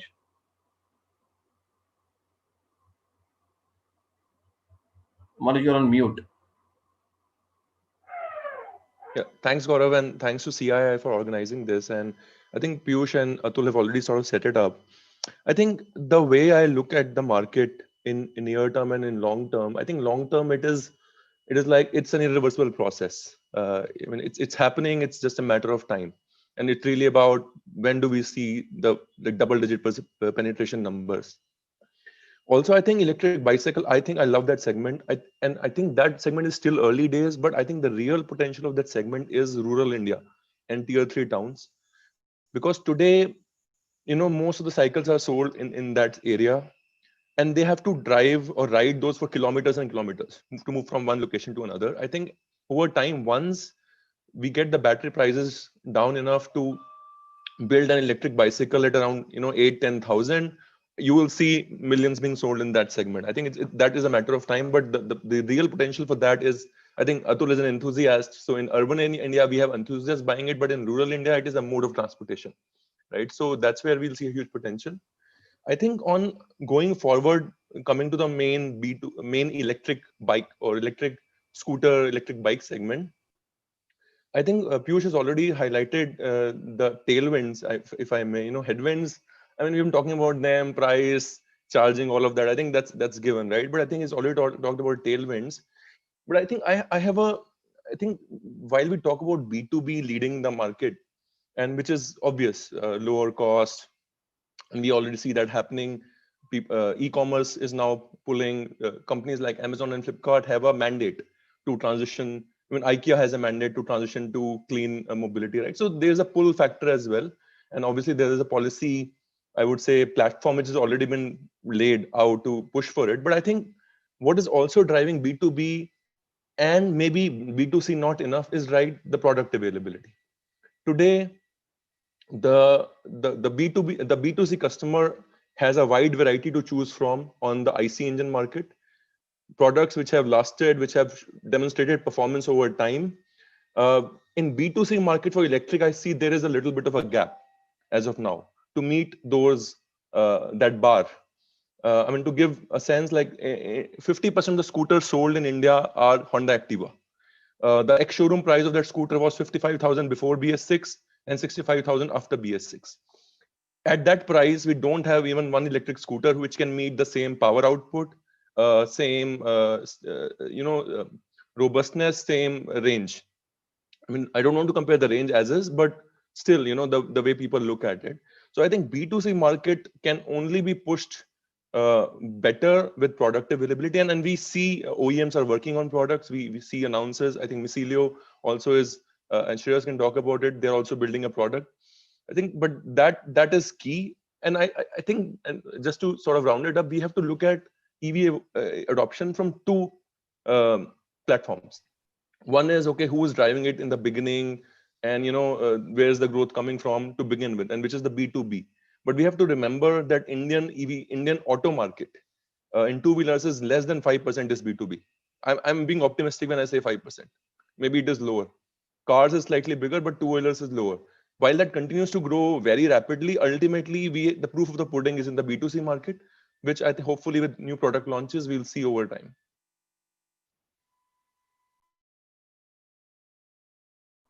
Yeah, Manoj, thanks a lot. I think, and thanks for expanding the discussion basically, and that's what we were also thinking around.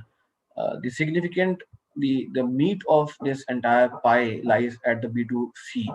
While B2B is important actor in itself, because if you sweat your asset more, you would be able to have better economics. But at the same time, it has also been said and heard and discussed in various forums that if you focus more on B2B, you might end up making a white label product. Do you really want a kind of a differentiation that a customer today asks for? That is how we have got segment leaders, whether it's in a scooter domain or it is in the motorcycle domain defined by the CC class. So important point, but at the same time, the sticker price difference also restrict giving the similar level of range and the speed or the performance parameters what the IC engine have a kind of set in the customer's mind. But expanding the discussion, taking it further to the B2B segment, and coming to you, Shreyas, and B2B being one of the important actors and a significant segment leader. But ownership issues, I think that's another part which I wanted to touch upon, has always been one of the key areas which has restricted the growth. Having a two-wheeler is prerequisite to get a job in the delivery segment, not the other way around. So how have you been addressing that particular issue? How do you see the size of B2B market growing? And what is your business model built around this? Over to you, Shreyas. Sure. Sure. I mean, no, thank you so much for the introduction, and thank you for having me, first of all. But I think, being in this, in the last mile logistics space, from experience, there's one more kind of angle I'd like to introduce here, which is that, electric vehicles, if you're able to, actually upskill your technician team, can be much easier to from a maintenance perspective. Of course, the economic efficiency is there, and we've spoken about that already. Lower cost per kilometer, and even though there may be a high upfront cost, the cost of the battery is reducing, and now with the delinking of the battery and the chassis itself, the cost of ownership would, we're expecting it to go down even further, maybe even go below the cost of the chassis itself could be less than that of an equivalent ICE two-wheeler. From an ownership perspective, yes, I'm very much aware that being in this last mile logistics space, the predominant model is an aggregator model, where they would, the riders would own their own vehicles before coming in and providing services. That's not the model that we currently work in, but that is a model that we would want to move towards eventually, something that's more asset-light. But I think there are a couple of key factors that need to be figured out before that can happen. One is from a financing perspective. Last time I checked, I think the interest rates for a loan for an electric vehicle is that if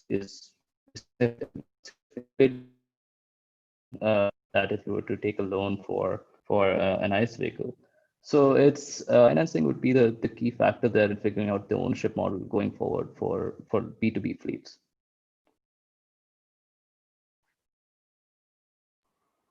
Thanks, Shreyas, and welcome you, Chetan, again, and being part of this panel discussion.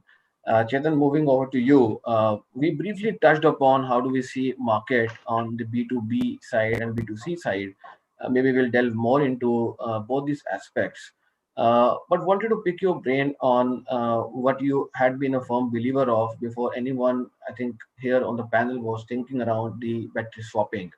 A couple of years back, when I was part of many forums and discussions, we used to discard it. Today, we have actually started seeing the real fruit, and everyone is talking about the range anxiety can only be killed if you have a well set up battery swapping networks around you. Now, the key aspects I would want you to please touch upon is how do they be a key enabler for an electric two-wheeler in particular? Because on a fleet side, we have got some understanding that it works beautifully. But for electric two-wheeler penetration or increasing the adoption of electric two-wheeler, what role a swapping system can help us or can work as an enabler? And also, if you can give us some view about the economics, how do they stack up? Sure. So thanks again. I think you very rightly talked about the range anxiety part of it, and that's both from a B2B fleet point of view or a B2B2C or a B2C directly and personal mobility. It's probably the same perspective. And I think the perspective on range anxiety is very relevant because people are making their purchase decisions based on 1% of their requirement and not 99% requirement. So it's that one day that you decide to have the extra, it's Diwali Big Bash and you've got to do the extra evening shift and you need that extra kilometer, or from a personal mobility point of view, that's the day you did your extra sales call and had to take your wife somewhere in the evening and the kids. So you have that in your mind. And so all of a sudden, if you need to address that, that's probably 100, 120 kilometers, which means you discount what an OEM tells you. and you want something like 140 kilometers. No harm in getting 140 kilometers, but if you're using 40 kilometers every day, it doesn't make sense carrying that much battery around. So I think the big driver is both the cost and the anxiety that is very fundamental in nature on this area. And the swapping, of course, addresses both these at a very important level. And the other thing that's very important to understand is on a scooter, unlike a car, it's hard to have thermal management in a scooter that's here. So when you're in Delhi in the summer at 45 degrees, your battery temperatures will get to that level. And when you drive, could get to up to 50. And then you want to charge after that. Either it won't allow you to charge, or you suddenly have a life that's half that number.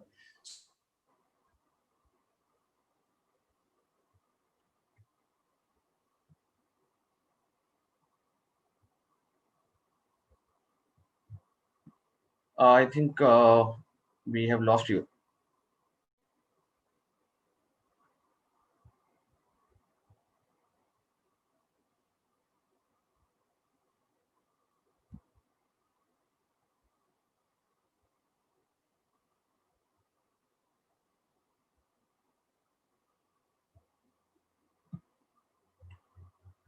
Anyone able to hear Chetan? Okay, I think we have lost him. I think his screen is frozen. Okay, so I guess he logged off and he'll log in again. No problem, no problem. So maybe in the meantime, Atul, if I may come to you, I think he's back. Sorry, Chetan, we actually lost you in between.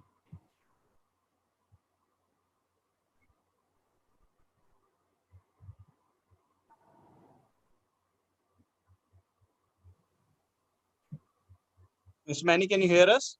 Are we audible?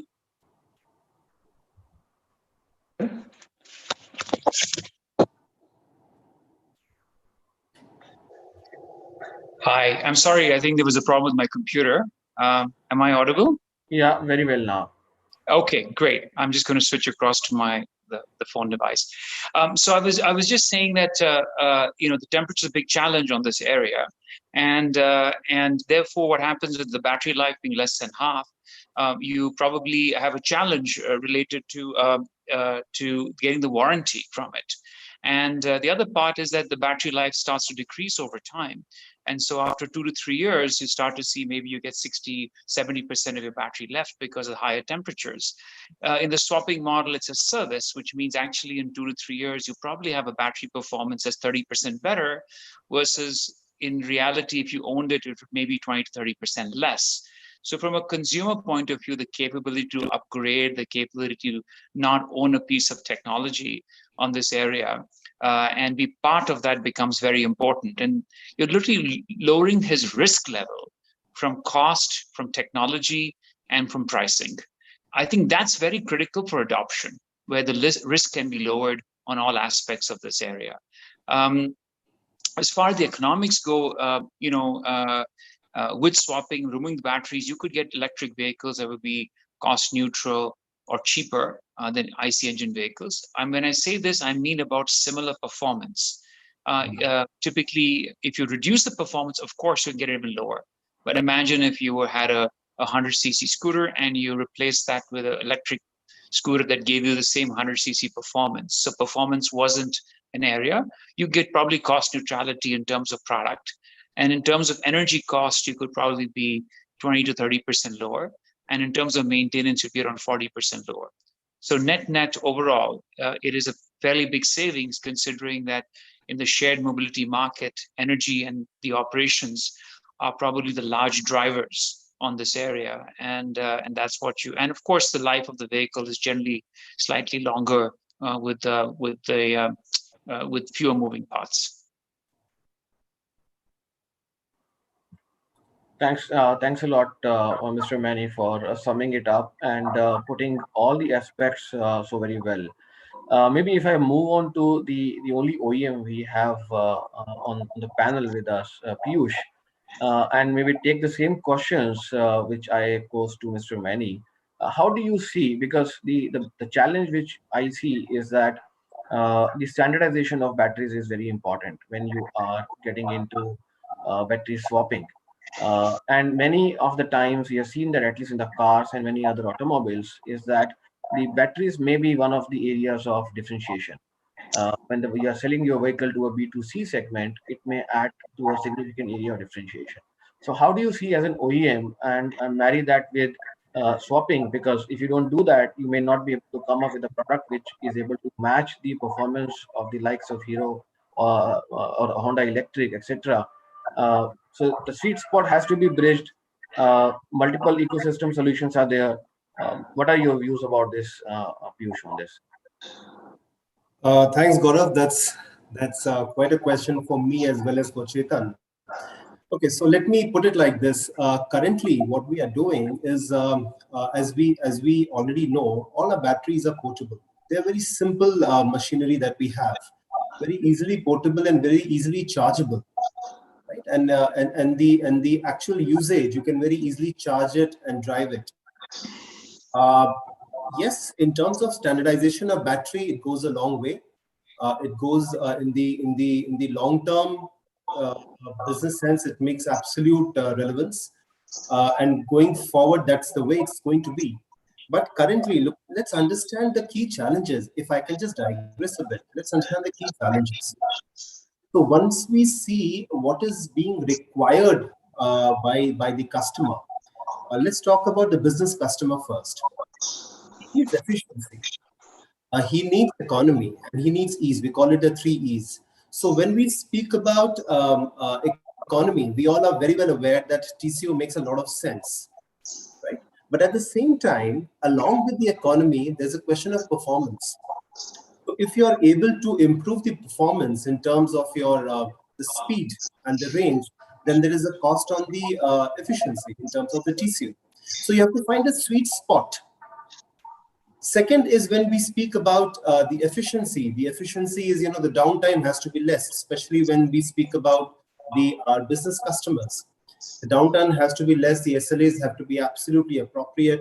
Battery has to be charged all the time, be it through swapping or be it through the physical charge. It has to be ready all the time, and it should be very easy. So how has the industry progressed over the time? I would say we are progressing. We have not yet progressed. We are in the process of improving our services on an everyday basis, because end of the day, it all boils down to what best after sales service happens. Today, we speak a lot about sales. We speak a lot about the number of vehicles on the road and how that can be increased. But to ensure the regular number keeps increasing, we have to ensure the right services are in place. So that is where our focus has been. For a business customer, for me, it is more important to ensure there is minimum downtime. We are working at 90% efficiency. There has to be a minimum downtime, and the quality of the product and the services has to be at a particular level, so that to cater to his business demands. Very recently, we launched a new scooter. In fact, it's all over the news that we have a range of 200 plus. So take care of the range anxiety, wherein we have a scooter which takes care of the long range business needs. Product improvements are happening over the period of time. In fact, in the previous session, we heard Mr. Mishra, I think he's still there on the call, in which he said the OEM should be working on delivering and developing better products. Hang on, sir. That's what we are doing. On a daily basis, on an everyday basis, we are trying to improve our products, and especially these services.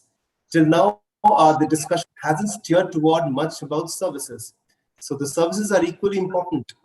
And just to marry the question back to the TCO, if the services are not good, the TCO doesn't make sense, right? So we have to ensure the right product, the sweet spot between the economy and performance, and the right services after sales. And standardization, yes, long term, absolutely agree with you, and I will leave it to my friend Chetan to delve further upon the standardization of batteries. Sure, Piyush. Thanks a lot, Piyush, for your views and insights. And sorry to put you on spot on this question. I know it was a bouncer from my side. Now, if I go to Atul, and Atul, since we are speaking about batteries and the cost of the electric two-wheeler, or any electric vehicle in question, battery plays the significant role. And this entire thinking, different kind of business models, whether it is swapping, fast charging, whatever you talk about, the center stage or the central point is batteries. So wanted to understand your views about how do we see that ecosystem getting built in India, and how do you see the price curve going down over the next couple of years? Maybe two questions to you.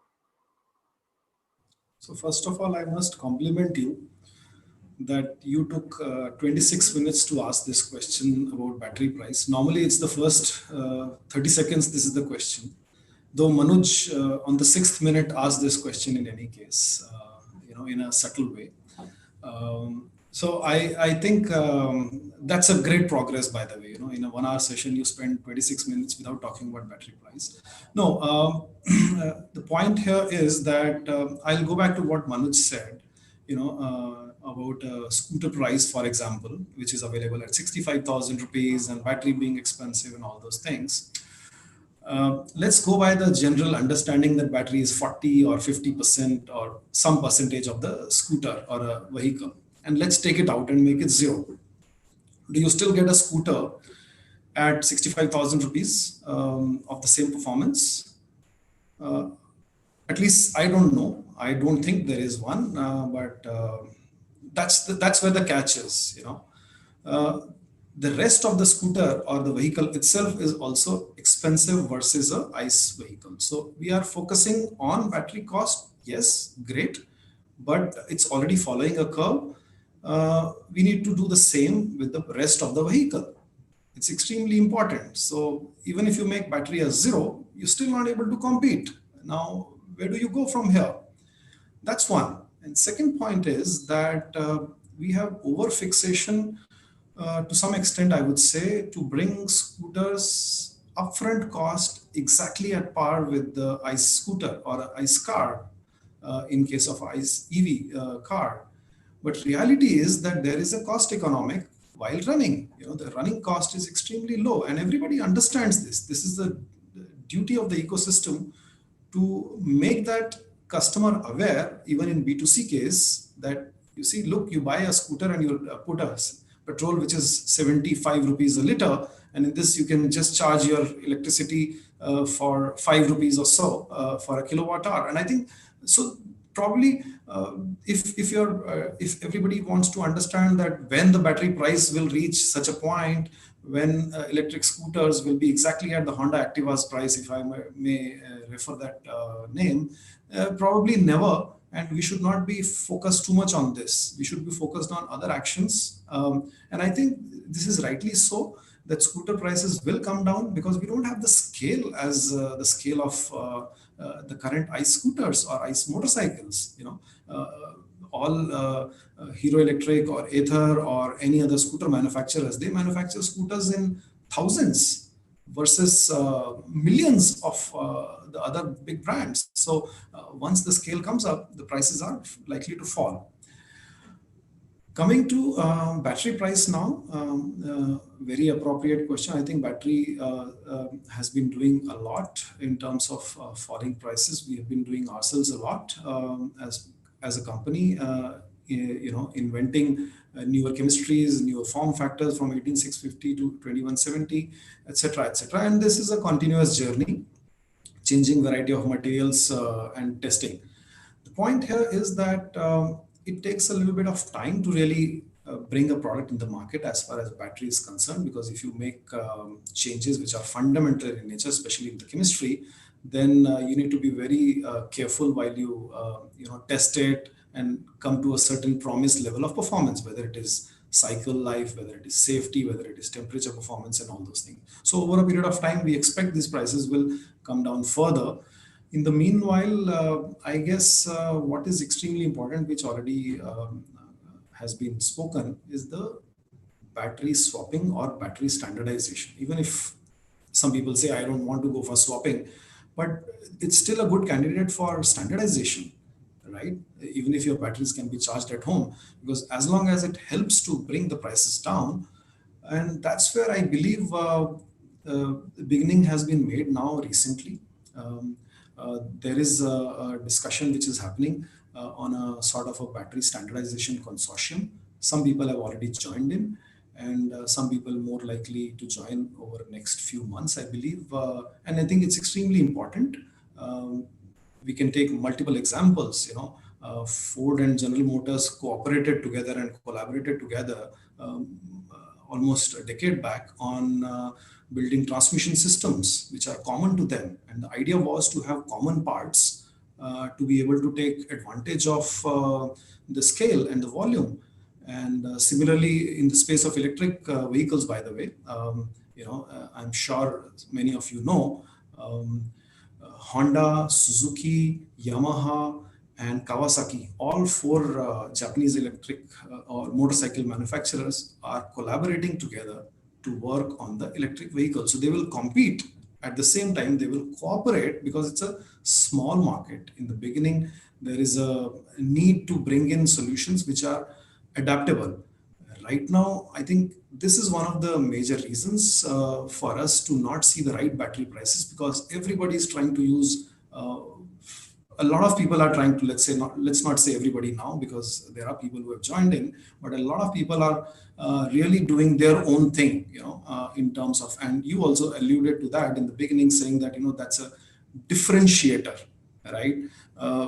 So if Ford and General Motors can agree on a common transmission system for automatic transmission and still differentiate their products, and Honda and Kawasaki can do that, I believe in India also, we can support each other, take advantage of our resources, take advantage of our technical abilities, and get that scale and show it as a positive sign. So I'm very confident with the conversations which I have been having in last, let's say, few months. And I believe the mass is gathering around now. And very soon, I guess, we will see a lot of activity on this, which is likely to bring down the cost of batteries dramatically in India, not necessarily by reducing the cost of cell.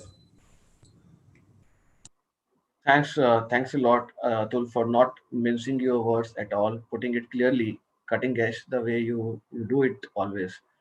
And I hope that was a compliment that you gave me. Moving on to Manoj. Manoj, now if you look at, say, the charging infra, I think government is also pushing, and we have seen a number of tenders doing rounds, ESL doing a lot of work. There's captive chargers, there are chargers. Even Delhi EV policy talks about you can set up a charging chargers at different locations. There's going to be a democratization of chargers. Wanted to pick your brain on or understand your views about how do we see, or are we putting our energy in the wrong direction, if I may say so. Because on a two-wheeler or a three-wheeler, we might not need that huge infrastructure of chargers. We may need for cars, and cars are some time away. So we should focus our energy somewhere else, or budget somewhere else, maybe customer awareness, like a Swachh Bharat kind of a program, which is a marquee event and created a lot of awareness. Over to you. Yeah, thanks, Gaurav. I think let me first address the standardization bit very briefly, and then I'll come to the charging bit. I think I would not lose my sleep over standardization right now, right? I think today swapping is about proving that it works, and I think Chetan is doing a great job at proving that. And despite or without standardization, he claims that he has a business model that works, right? So let's not break our sleep over it. Standardization is about optimization, right? Obviously, ideal case is one battery that fits everybody, right? Less ideal case is one battery, 5 batteries which fit everybody, right? So it's really about SKU management over time. So I don't foresee a scenario, despite all consortiums, that everybody would use same battery. That is not going to happen. People will use batteries which fit their needs. Fleets will probably use common batteries more over consumer products. Some companies will never become part of these consortiums. Some, and a lot of them will become. I think standardization will happen over time. There are ways to do it. And it could be done by Sun, by partnering with 10 OEMs. It could be done by OEMs, the way Atul has described it. And I also think we have to figure out what is standardization. Are we talking about form factor standardization? Or are we talking about safety, reliability? So these are 3 different things. Also, I think there is already standardization at cell level. why do we want standardization at pack level, for example? I mean, we are not building 100 different types of cells, right? There are 5-7 different types of cells, and there's already standardization. So I think it's a question which will keep coming, and it will resolve itself over time. But the bigger, I think, point is swapping seems to work. The business model seems to work. We can optimize over time. Now coming to charging, I think if you look at all government charging notes, documents, guidelines, EOIs, all those charges are not for two-wheelers or three-wheelers. They are for cars. It starts at 3.3 kilowatt. No scooter has the ability except Ether to take that kind of charge even at AC, and it goes up to 100 kilowatt now. So the problem with two-wheeler, three-wheeler is there is no template to adopt. Right, car charging globally, there is an example of how it is done. The kilowatts may vary depending on where you are, but we largely know how it works. But I think in two-wheeler, three-wheeler side, there is some sort of a confusion as to what does a charging network for a two-wheeler or a three-wheeler look like, right? I mean, swapping has taken center stage in India largely because, as Chetan already mentioned, thermal management is an issue. You can't really charge it in 30 minutes or 1 hour. What do you do, right? So you have to do swapping. But other than swapping, right, is there any other play for charging in two-wheelers, three-wheelers, or it is going to be swapping all over, including B2C? And we have examples of Gogoro in Taiwan, right, and the platform which now Yamaha also uses and a bunch of other local OEMs use. They are doing it in B2C as well, right? So maybe swapping is the only solution in two-wheelers, for example, right? Unless we see a new chemistry come down the line which charges fast charge in 5 minutes without need for thermal management, and it's cheap as well, right? But by the time probably we'll already have enough network that people will say, let's just use it, right? So it's a bunch of things happening parallelly. But I think when it comes to charging, the way Indian government has gone about it, it's real. I mean, and that's where the dichotomy is. You mentioned cars is a little far away. Why are they putting up chargers which is for cars, right? So that's a dichotomy we continue to see. But I think at this stage of the industry, I would not worry about over optimization. It's okay. Let's put something. Even if it leads to some utilization, it gets some cars out there. It's good. Honestly, Atul or Panasonic cannot set up a factory for two-wheelers only. I mean, they want like double-digit gigawatt demand. A car battery is 15 times bigger than a two-wheeler battery, right? And so it adds to the total volume that the market will create for them. So I think all segments are great, but on charging side, I think there is no. I think somebody still needs to envision what does the network look like for small vehicles. Yeah, thanks. So before Gaurav, just coming in here. Sure. Talking of dichotomies, there is a dichotomy here saying that we don't need optimization, whereas everybody is talking about optimization of cost. So, let's proceed whatever the way. I think we need scale first, and then we can optimize. Today we are talking about business school numbers. Where are we, right? 126,000 two-wheelers last year, 90% of which are actually low speed. Right. So let's see what happens with optimization, and a lot of constraints is scale takes the backseat. Let scale happen first, and then we will optimize. I think before I thanks Manoj and thanks Atul. Before I conclude on battery standardization, I think that's one of the important key points which came up. I wanted to pick maybe a couple of sentences from you, Chetan, quickly on that. Sure.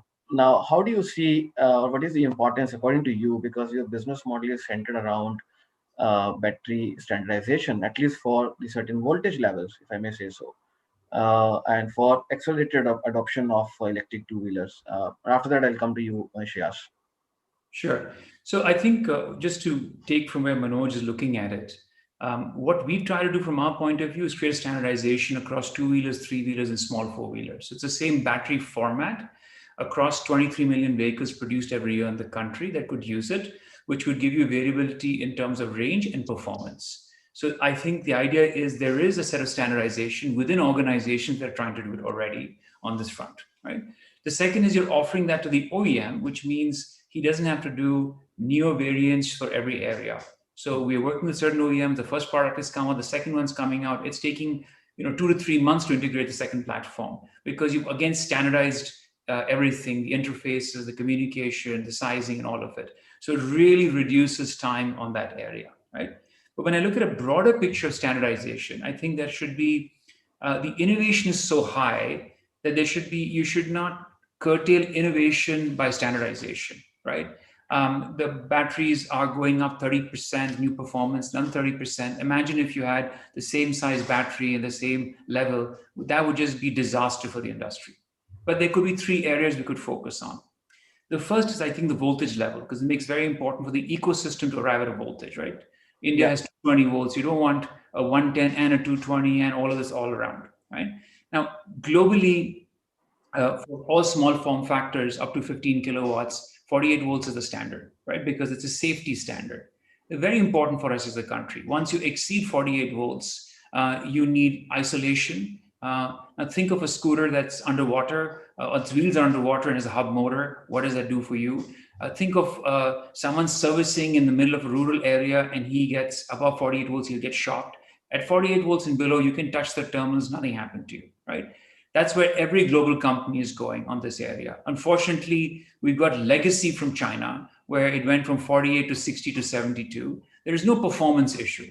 We can give you, performance at a 48 volts that's 2x of some of the 72 volt bikes today. So it's not a performance issue at all. So this thought process is incorrect, which is unfortunately existing here. And I think it's very important as a country we do it. Now, if you do it, every OEM has the same battery voltage size and potentially a communication strategy, which means from an OEM point of view, coming down to that transmission analogy, they can integrate anything. Now, maybe the size may be slightly different because their form factor. That doesn't make too much of a difference. The voltage and communication protocol is sufficient from an OEM. The next part is safety. There needs to be a set of safety standards because these are being removed and put it back. ARA has already defined them for regular batteries. We may want to make it slightly more robust. What if the battery drops? What if other things happen? So create a more robust platform around safety, which is very important for the industry so that we don't have any challenges as we take this forward, right?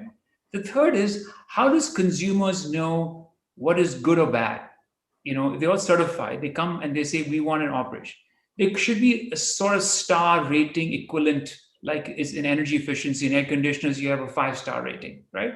Imagine if someone said, well, because of the power it has or certain other capabilities it has or the energy the battery has, you rate it as a star rating. Now a consumer knows, oh, I have a 3-star battery, a 4-star battery, a 5-star battery. I would pay different for different areas. I get different performances, right? And they can choose. So we want something that the OEMs can use. We want something that's very fundamental on safety. And we want something that the consumers can understand what to differentiate. I think our focus should be to standardize these areas first and keep innovation open and then let other things fall as it takes forward. I think very interesting. Yeah, I think this kinds of gives enough emphasis on innovation. At the same time, you may continue with the standardization. I think both are likely to stay, and the market is opening up. You can't take bet on each and everything and say that nothing, the other thing is not going to come. Very important. And if I come to shares and shift gears slightly from what we are discussing to, and if you move to the enablers for the time being, what are the key enablers basically you would like to see? Government has came up with a notification recently where they had said the batteries can be delinked from electric 2-wheelers or electric 3-wheeler sales. Do you see that one of the stepping stone from the government side, or it is not a well thought through step from the government side? Maybe share your views on that. And on the same question, Piyush, I would like your comments as an OEM on this. Yeah, sure. I think this is a highly contended kind of subject matter, the delinking of the vehicle and the battery itself. My point of view is that it's definitely going to it's going to drastically reduce the cost of actually acquiring an electric vehicle, and I think in a lot of ways, from what we were discussing, it actually opens up a roadmap towards standardization. But at the same time, I completely resonate with what my fellow panelists are saying, that we shouldn't standardize too much too quickly. but I think it does provide a sort of a roadmap. I think there are obviously other incentives as well, from either a subsidy side, tax incentives or disincentives for from ICE vehicles. So I think in my view, it is going to drive more adoption in the long run. At the same time, it creates opportunities for for standardization as well as energy as a service kind of plays. Yeah, thanks a lot. Piyush, if I come to you, how does the OEM, an OEM like you, who is currently the market leader in the electric two-wheeler domain, even though we are selling limited number of vehicles, you have the legacy, you've been there for over a decade now and understand this segment very well. How do you see this move coming from the government? Do you see it as a very well thought through step, taken industry along with them, or this is out of a jiffy because they want to create some penetration level which has not come through from whatever incentives are there on the table currently? Gaurav, you answered it yourself. So there are certain suggestions or certain I would say indications which come from the government, well-meaning, but it's more like a roadmap rather than an immediate hit or a quick hit. One of them being the battery and the vehicle to be separated. We welcome it, but it's a roadmap. It's not going to change the landscape on an immediate basis, but we are ready for it. What I will pick up from this point is when we talk about a faster adoption, all this is to be done to improve our adoptions, right? So what can we do? So one point what I'll pick up from Shreyas in his previous statement he made, we all need to ponder about is the finance options. So as we know in EV, the finance penetration is only 5%, wherein in a ICE petrol two-wheeler, it's almost up to 50%.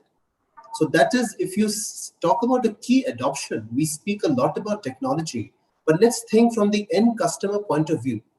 Who's going? It's not me and you. It's going to be the end customer. If it is not feasible for him, if we do not create that finance option for him, it's going to be difficult. We have financiers available, but what is the level of penetration? So that's something the government can come up with. Why not give it a mandate? Now, I'm just throwing open one point.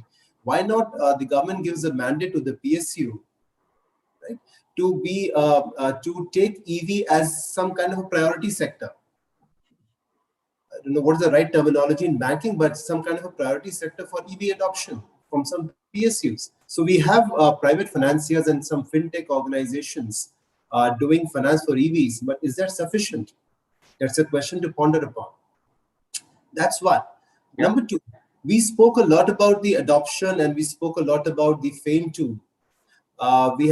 We know that how things have gone wrong with FAME 2. Despite the fact great work has been done by the Delhi government and the other governments as well. But how long does it take for us to realize the following? How long does it take to make the correction?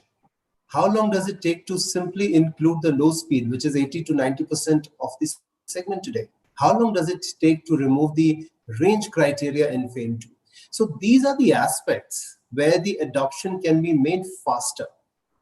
In fact, as we just heard from the fellow panelists, that few of the e-com and the food and the grocery organizations have got a mandate of converting to EVs. That's happening in a phased way. The best way to put it across it, it's happening in a phased way. What if the government makes it mandatory? Like in Delhi government, there was a nudge given to the last mile deliveries or the e-com organizations to be using EVs. What if it becomes a mandate by the government itself that you need to use EVs? That is how the adoptions are going to happen. See, technology, the cost of batteries, swapping, charging infrastructure, these are all ecosystems which will help. But what will really help is demand. Once the demand comes, like Manoj was talking about, the scale. So we have to work upon scale. I pick up that point from him and I completely agree. everything will fall into place once a scale comes in. All these ecosystems, all these new technologies and new fundamentals and thoughts will be put in practice once we see the scale. Thanks. I wanted to add a point on the FAME and the policy side on the swapping. I think that we've all agreed it's the right direction and it's the roadmap on this area. But where there is a gap is on the pieces of the puzzle that aren't put together.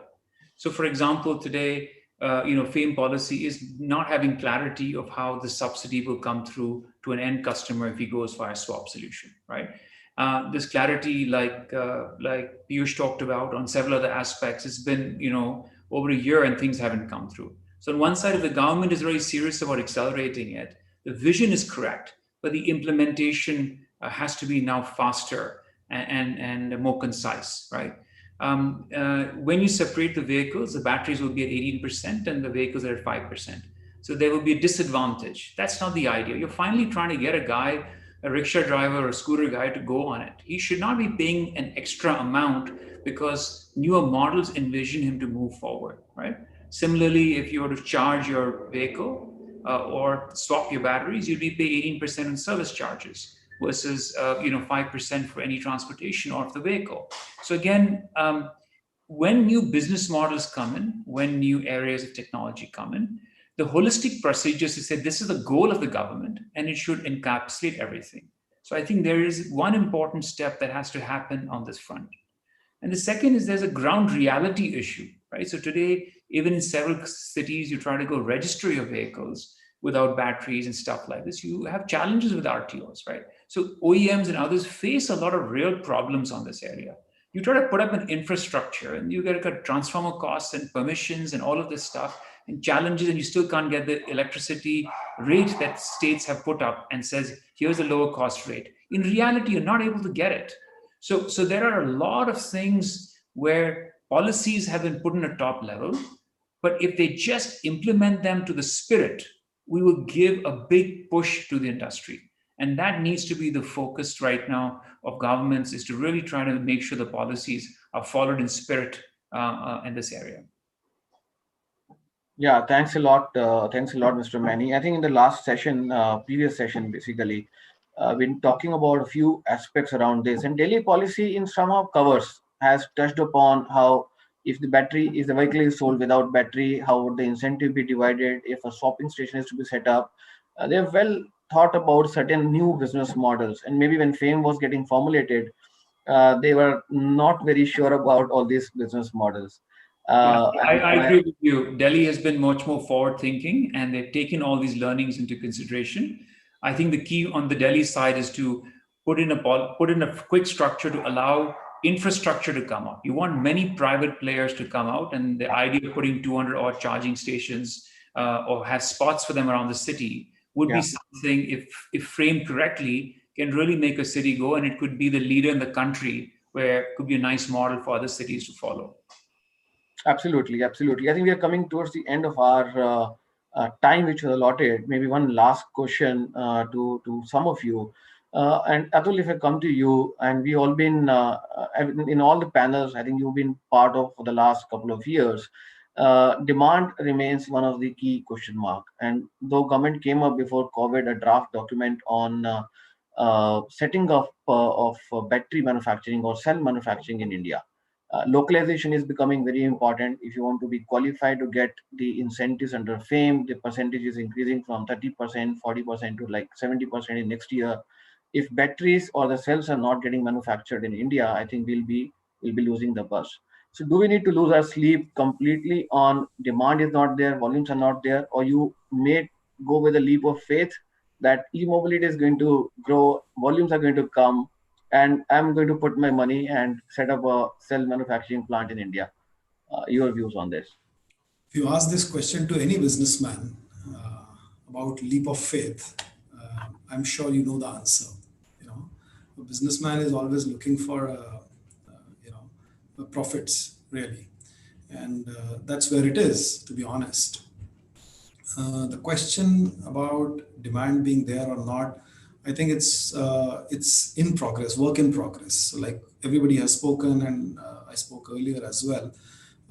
Demand is steadily growing. There is no question about it.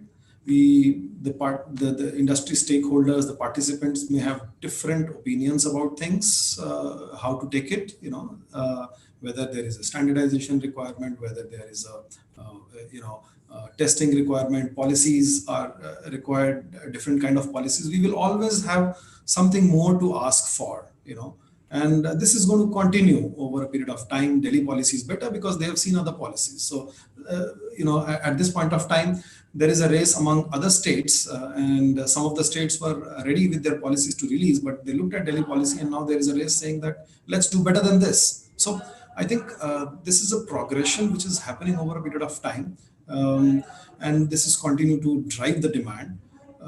Whether there will be a cell manufacturing in India, I would say, do we have anything right now manufactured in India with respect to EV?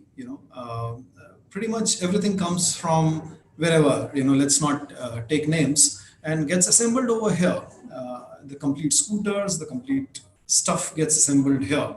So I'm not really sure if there is something which is 50% of the vehicle, should make a jump start to manufacture here, whereas the rest of the 50% of the vehicle has many small components, which are small ticket size, which are smaller investments, and can be localized. How to make two-wheeler components. We know how to make car components. We know how to make electrics. We know how to make wire harnesses. We know how to make headlights and stuff like that. So at this point of time, as we speak, a large number of electric two-wheelers sold in this country are. Therefore, I would say we need to still walk that path and start to localize other things. For sure, I'm not running away from the question saying that whether we should manufacture cells in India or not. I think as a passionate person, I would like to, as an organization, as a company, we would definitely want to do it in India. However, it needs to make a business sense for us. And then the decision is yes, we are going ahead.